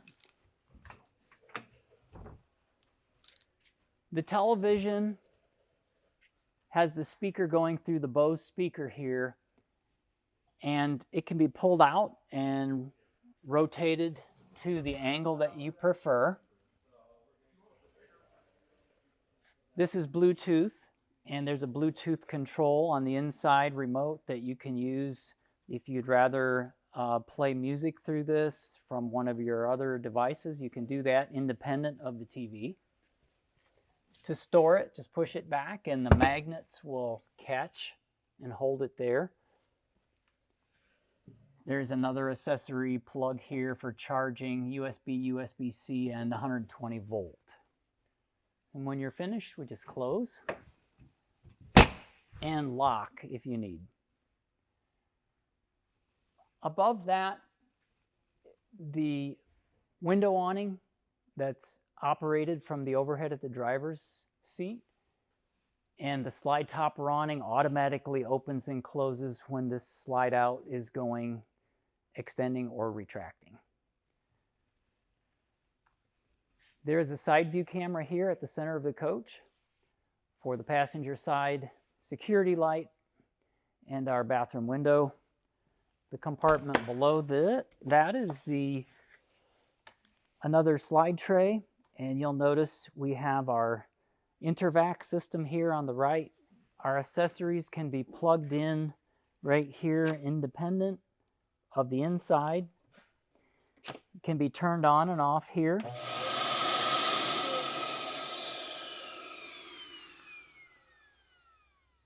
Mounted on the frame rail and the back wall here are the cameras for the surround cameras in your coach, front, rear, and sides. Our two slide-out controls.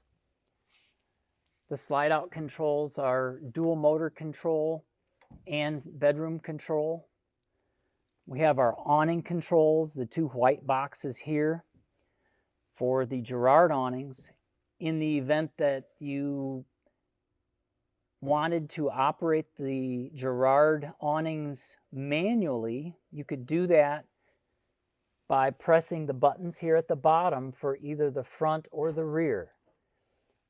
Pressing it in the direction out is opening, in is closed, and there's a center button between those two which will stop the awning. So whether I'm going in or out, if I press the center button, those two Girard awnings will stop, whichever one I'm controlling.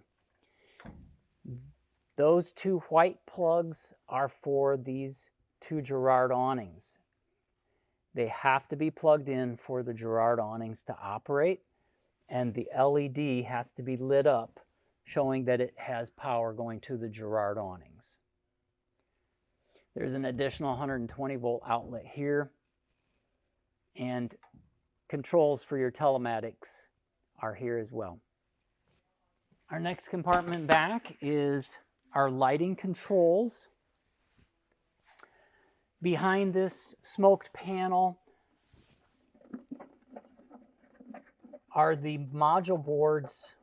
They're called FET, field effect transistor boards, that control your lighting.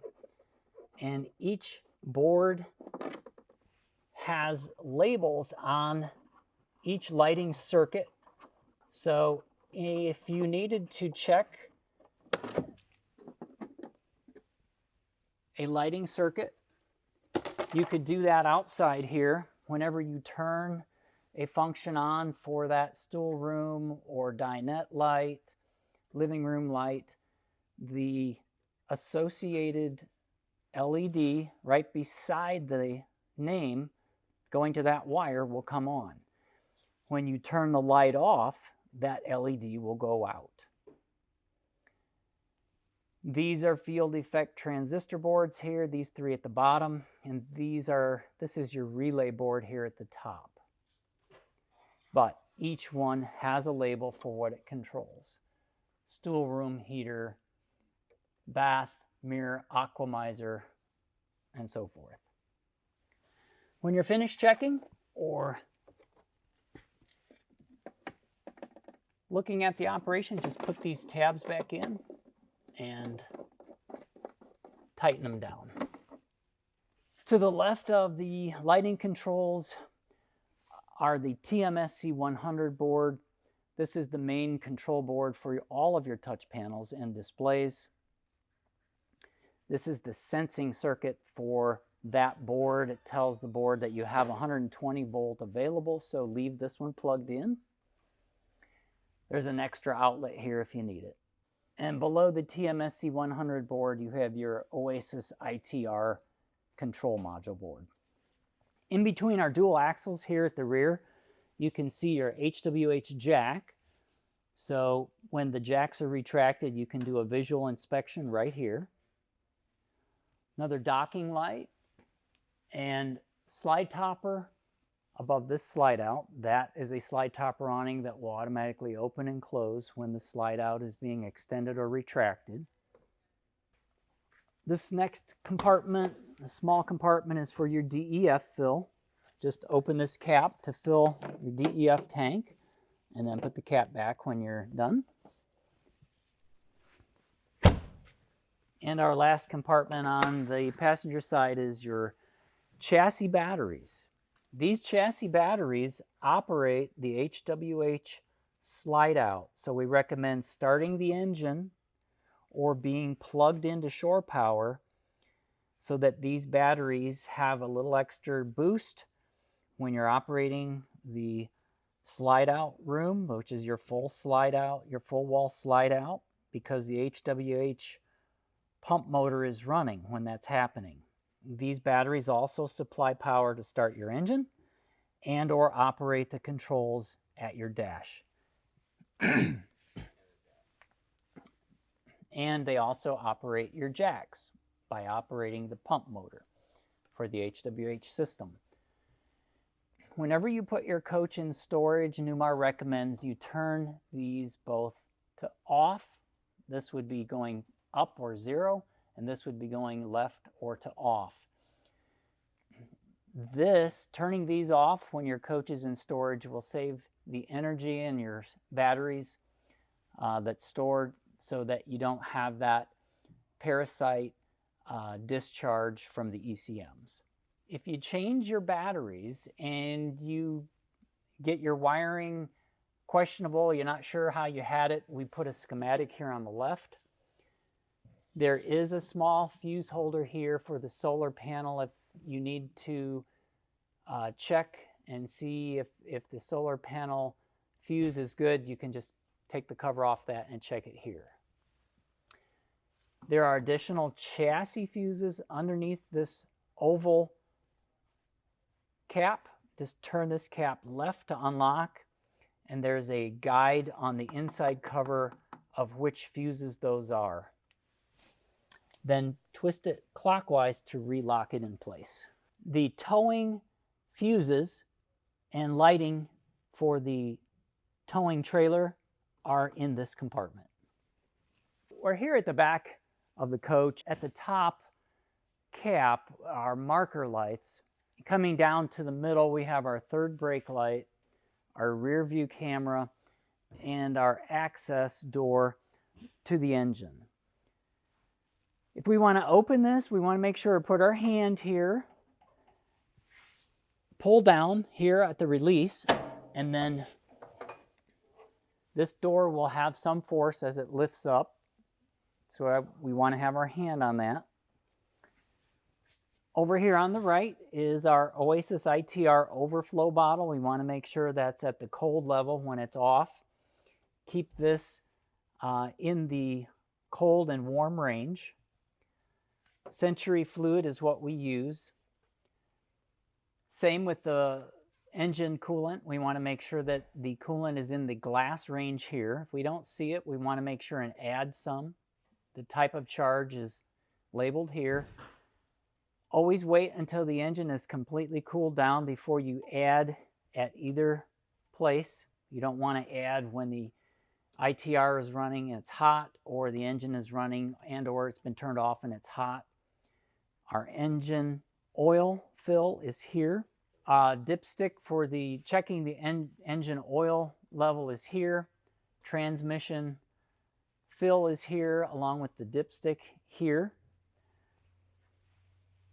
The backup beeper is located here. The engine block heat plug is here. This has to be plugged in, and the panel for the block heater has to be turned on at the panel inside the coach. There is a light here that you can turn on when you're accessing this area. This is the engine air filter. If the air filter is starting to get to the point where it needs to be changed or is clogged, this device will tell you that. When the engine is on, this yellow indicator stays in the green unless this filter is blocked or partially getting blocked, and then this diaphragm will be up in the red area, the red zone. If you see this yellow diaphragm up in the red when the engine's running, you'll need to change this canister. Inside that canister is the air filter. In addition to that, if you, let's say you just recently changed it and it's still showing in the red, check up in the upper left corner to make sure that those louvers are clear. If those are blocked, it can also show that the air filter is blocked, but it's actually the intake for that line. So those need to be clear of any debris when your engine is going to be running. When you're finished in this compartment with service, just grab the top and close. Make sure it's latched. These are your brake lights, rear backup lights. That was again our third brake light. Here for our towing, we have our Bargman plug, and for our Air Force One air brakes connection. As we're moving to the driver's side, here at the rear of the coach, we have our grill for our engine cooling systems. This has to be clear, just like the air intake. If you have debris here, make sure that's cleaned out. Above that, we have our dryer vent. DEF fill. This fills the same DEF tank as the opposite side. This compartment is for storing your sewer hose. Docking light. The awning above the slide out is a full awning that covers the slide out. That's a slide topper awning that opens and closes with the awning. This is a window awning that's controlled from the inside. Our next compartment forward is our water bay compartment. Our water bay compartment is heated. So this compartment has a thermostat mounted on the left here. That little thermostat allows the heat source to come on if your ITR Oasis hydronic burner is turned on. As long as your burner is turned on, that thermostat will allow the heat to come on and keep your fresh tank, gray tank, and black tank from freezing in cold weather. It kicks on at about 40 degrees. So this water compartment is where you connect to your fresh water and or remove your gray or black tank water, and you also winterize to replace or add a filter into the filter compartment. Newmar supplies a tool, and if there's water in the filter canister already, you'd want to turn off the water pressure, whether that's the water pump or the city water coming in. Once you turn that off, to make sure there's no water pressure in here, you could open the low point drains and then close them to release the pressure. Once the pressure is released, before you insert the tool to rotate it, you would release the clip, and now you can turn the filter with the tool. So tightening is going that way and loosening is going this way. So then I would loosen it. Once I have it loose, I would unscrew it, replace the filter, or remove the filter if I'm winterizing, put the canister back, and then reinsert the lock pin. So this is the hose that you connect to your fresh water supply. You just want to make sure that when you connect your water supply, that it's not more than 60 psi feeding it. If it is, you'll have to install a regulator in between this hose and your water source. So you'll pull this out and you'll stow that hose under there and connect it to your water supply. Once you've got your water connection and filter installed, you're ready to have water inside the house. It goes into two places. It goes into your water lines and into your tank. Your freshwater tank fill valve is here. So if you wanted to fill your tank with water, you just turn this lever towards manual fill here. Now the water that's coming in here goes through the filter, goes into the tank, and it keeps filling the tank, and it will continue to fill the tank until it's completely full. And there's a line that will go overfill or overflow, will come out the bottom of the coach. If that happens, you see it, just turn this back to autofill, and then you're no longer filling it manually. So you just got to be watching. If you're filling manually, it's going to fill up and overflow a little bit. You'll see it at the bottom of the coach here. Just turn this over to autofill, and it won't overflow any after that. In the autofill position, the water that's coming in here is going to fill the tank, but your autofill has to be enabled at your monitor panel inside the coach. So you'll have to go to your monitor panel inside and go to your tank setting and enable your autofill. It's called autofill, and if you enable it, it will automatically fill the water tank as it goes down or drops in level. Right above that, you've got your paper towel dispenser. We don't have any in right now. Below that, you've got your drain outlet here. There's two different ways you can drain your gray tank or your black tank. You can do it with this one manually, or you can use the macerator, which is called a Sanacon, RV Sanacon. So we're going to cover how to do it with the Sanacon, which macerates the waste that's coming out. You'll need to open this and drop the hose through here.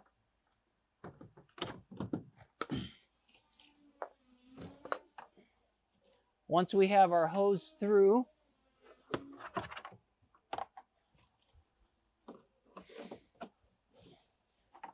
we're going to take this cap off, unscrew it, and then insert it into the sewer drain. So that's in our sewer. And now we're ready to open the hose valve for this small line. So once we connect our small macerating line hose into the sewer, we have to open the valve to allow the fluid to flow through it. So to do that, if you look back, there's a valve right here. You have to reach back and pull this towards you, and that opens it up. Once we have that open, we can then drain our black and gray tanks. Our sewage tank, which is the black tank, is here. Our gray tank is here. So typically we want to empty the sewage tank first, but it helps to get a little fluid in the system through the macerator so it's not running dry. So I would recommend opening the gray, pull it towards you, and then turn the macerator on, then close the gray and go ahead and open the black tank here. Pull it towards you, turn the macerator on, and empty the black tank completely. Turn it off, close the black tank, and then we have a rinse. If we'd like to rinse the black tank, we can do that by connecting a water supply source here, opening the black tank up, turning this on, the water to the sewage rinse. That'll flush the black tank. Turn our Sanacon on, let that rinse our tank out, turn that off, turn our water supply off, and then close this, and then close our black tank valve. Open the gray tank, turn the Sanacon back on, completely empty the gray tank, turn it off. When we're ready to disconnect our macerator, we want to close the macerator valve, which was the one we opened first. Just push it to close the gate valve, and then we can remove this hose, lift it out of the way.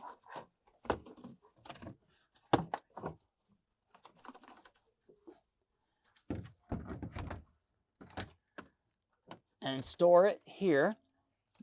We're going to show you really quick how to do it manually now. If you're not using the Sanacon, you can just connect a hose here, go through the floor, connect it to the sewer outlet, and if we open this one, it automatically will feed either tank, the gray or the black. Typically we open the sewage first, open this, drains out, then we would open the gray to rinse that out and all the gray would empty. When we're finished, make sure they're both closed, and close this one as well. This one has to be opened first, and then either one or both of these. Then when we're finished, we put our cap back on, and that's how we do it manually.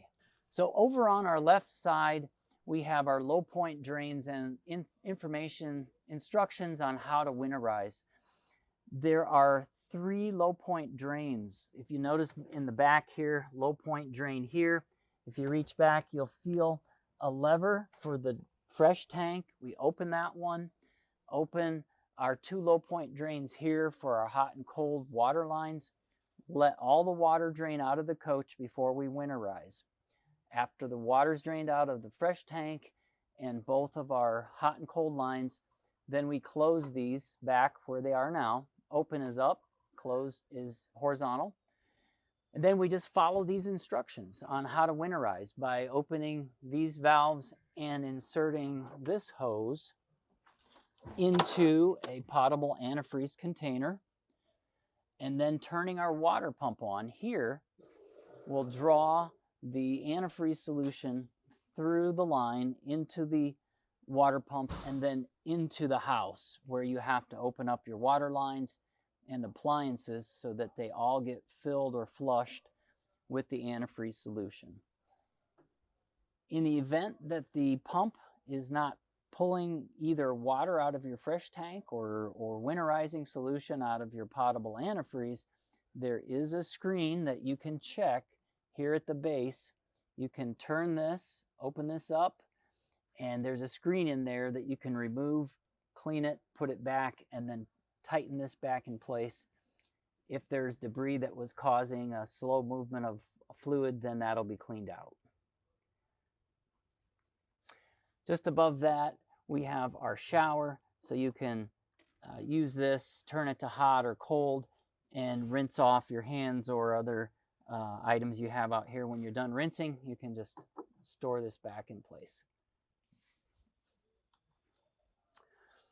When you're ready to disconnect your water line here, we just unplug, or we disconnect it from our fresh water fill, and there is a power button here. We press this and the reel will retract all the hose for storage. Make sure our cap is back on here, and then we can store this hose again. It was.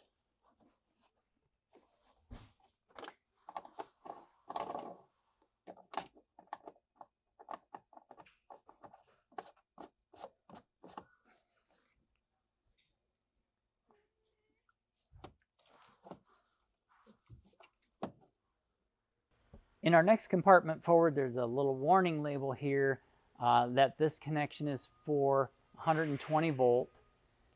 So just remember that this is our cord reel compartment. We want to make sure to connect it to a 50 amp supply. So the cord reel is a manual pull-out reel, and then you will put the cord in this rubber holder before you close this. To retract it, it is a power retract here. So once you're ready to travel, then you would press to store it. When we're plugged into shore power, that power is displayed on the RV power monitor panel right here. If you're plugged into shore power, but the generator power is coming into the transfer switch, it will automatically use the generator power instead of the shore power. So keep that in mind. If you're operating your generator, you're actually using the power from your generator, and the generator power is being displayed here, not the shore cord power. This screen shows faults. You can scroll up or down and see the line voltages here. The transfer switch is automatic. So if you lose power here at the cord reel that goes in, and you have your automatic generator turned on, your automatic generator starter enabled on the panel inside, the generator will come on and supply power through this box that goes into your breakers in your house. So we recommend leaving the inverter turned on and the AGS enabled in case you lose shore power. Behind the cord reel is a cover. It's an ABS cover that's Velcroed in place that can be removed, and on the back side of the cover we've labeled all the fuses that you can see there.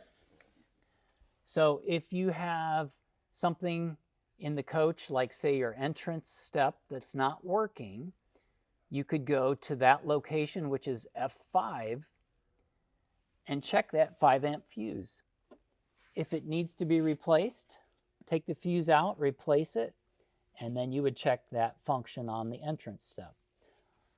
All of the fuses are labeled here, so if you have a failure or intermittent operation of something, come back here, look that function up: cockpit lights, entrance step, dash, hydronic heat.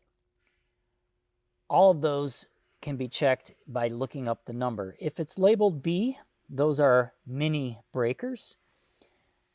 Those mini breakers are resettable. They're right down here at the bottom. If any one of those are tripped, the center tab or button will be pushed out towards you. To reset it, just push that tab back in to reset, because those are resettable fuses. You won't need to replace those. Here in the center is the battery disconnect solenoid, and this is the charge bridge solenoid. When you're finished servicing or accessing this area, just slide the cover back in and match the Velcro up. Velcro up on either side will hold it in place. We mentioned inside, if you wanted to watch the television and cable channels, that you would have to connect the park cable here. Or if you have a receiver for another type of cable, it needs to be plugged in here, and that routes to the inside television. But you'll have to have your over-the-air WineGuard receiver turned off in order for you to receive these cable channels. And you still need to scan those channels in your TV to receive them. Our next compartment forward is our ITR, International Thermal Research Oasis hydronic heating system by ITR. This system heats your hot water and it heats the air in your coach. It has to be turned on outside first, and then you would operate it from the inside panel. If this is turned off and there's no green light there, the inside panel will not make this furnace function for hot water and heat come on. So this needs to be pressed. This green power light needs to be on, and then you can have hot water and heat. When the burner is working, you'll notice there's a flame that you can see. If you look through this window, you'll be able to see the orange-yellow flame that's in the back there. This system can heat your hot water with the AC heat elements. So you can turn on the heating elements on your touch panel in addition to the burner turning on. So you can use either one. We recommend that you use the burner if you're in cold weather, because you'd want to have enough heat supply to keep the water bay compartment warm. The igniter, flame out, and voltage and low water lights that are in the bottom area, these four, if there's a failure, will turn red. So if you see a red LED light here, those would need to be checked or serviced. If any of these green lights are flashing green, those would need to be serviced. They need to be solid green. So again, if you see a flashing green light on any of these, those will need service. If you're operating your ITR Oasis and you have a failure of any one of the heating circuits, there's an additional panel located right here that's a silver box.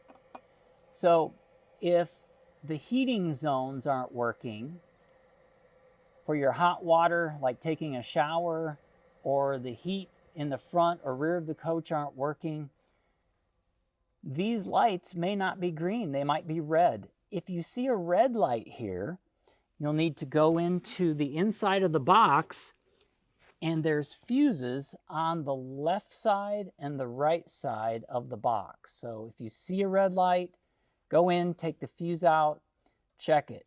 If it needs to be replaced, put the new fuse in that matches the same size. The light will turn green and that function will be working again. When you're finished, just clip the cover back on. The tabs here are self-locking.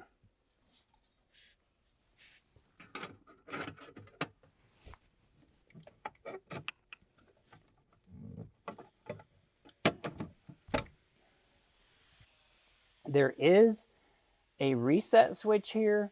In the event that the system isn't working, you can press the reset. If you press the reset and it's still not functioning, you'll have to get it serviced. We recommend changing or having it serviced once every 12 months for replacing the filter and checking the system. So yearly service is important.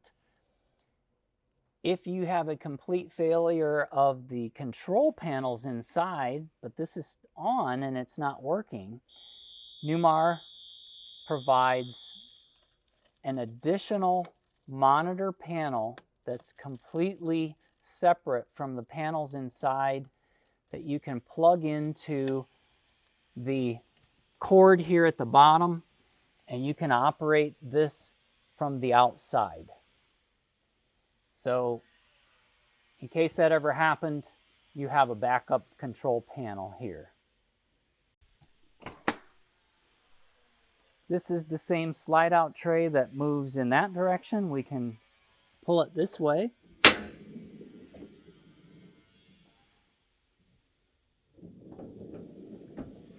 Above this slide out tray, we have the water supply, the red line going to the front spigot for hot water that we can turn off or on here at that petcock valve. There is a water line supply going into the kitchen through this slide out. That can be turned on and off right here at this valve for winterizing. If you're traveling in cold weather, you will want to turn this valve off on that red line going to the front of the coach that supplies hot water to the front spigot. You'll want to have that water turned off, and that line will self-drain if you open the valve in the front. That way you won't have any chance of that water freezing in that red line going up to the front spigot. That should also be open and that line drained before winterizing. So between the frame rails, you'll see the blue inverter. This is a Victron inverter, and that needs to be turned on. You can either turn it to on or inverting, or you can turn the switch into the opposite direction for charging only, which would be like if you were storing the coach. If the inverter is turned on, the overhead switch panel will be operational and work so that you can operate and view what's happening with your inverter from the inside. If you don't have it turned on here in between the frame rails, you won't be able to use the overhead control.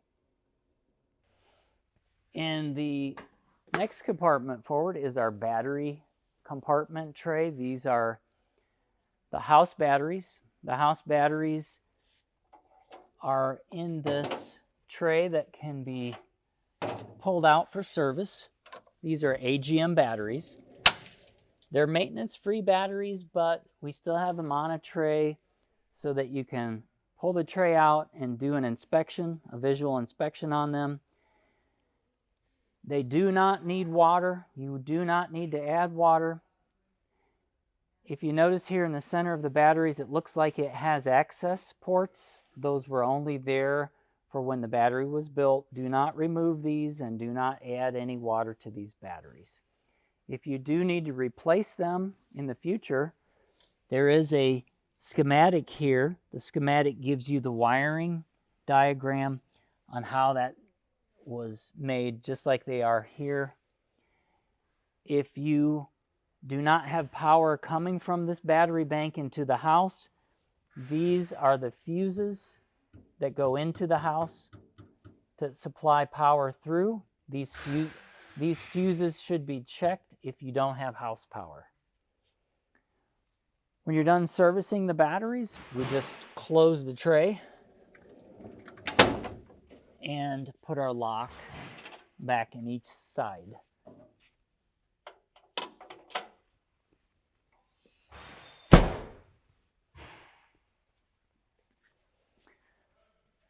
This fuel door is the same as the opposite side, and it goes to the same tank for diesel.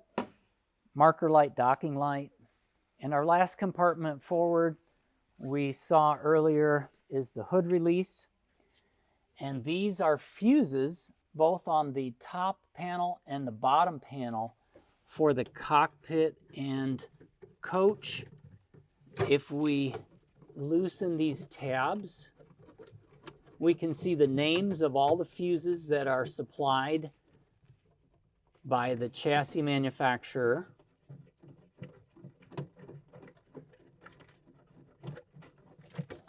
If we flip this over, we can see our fuses for our heat, for the seat, drivers, radio, accessories, passenger seat, neutral position, pedal adjust. So let's say our pedals weren't moving when we wanted them to go forward or back. We would go and check relay Y5, which is a 25 amp, here in this cluster, and we would make sure that it's plugged in and or replace it if necessary. For any of the other ones, the same way. Radio, D2. Go to D2, check that fuse. If the fuse needs to be replaced, replace that fuse. To replace the fuses, there's a small fuse remover. We can grab a hold of it, pull it out, replace it. When we're finished, we want to put this back and tighten the screws.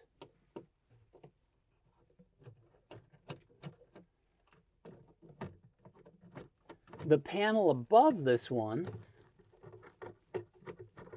has labels that are not on a removable panel, but they're stamped right on the board. So the print for each one of these, the name of what that fuse is supplying power to is labeled right beside the fuse. In this case, it's the jack buzzer. This one here says dome light. So if we have any function that's not working in the cockpit area, we'll come out here, look for the name, and check that fuse. If it needs to be replaced, we have spare fuses here.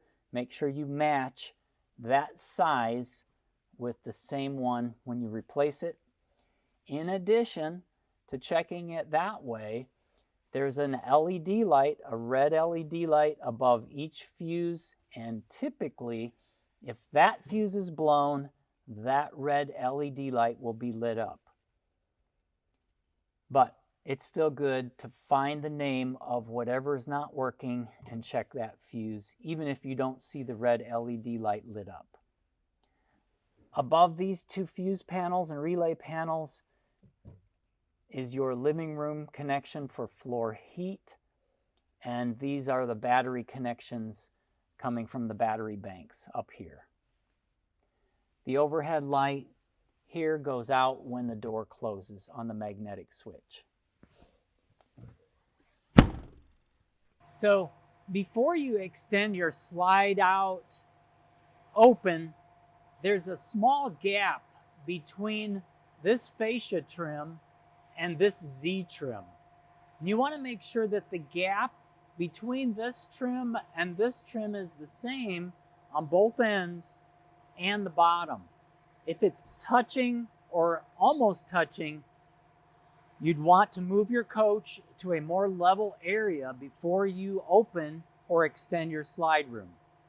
And always be on air ride when you operate your slide out.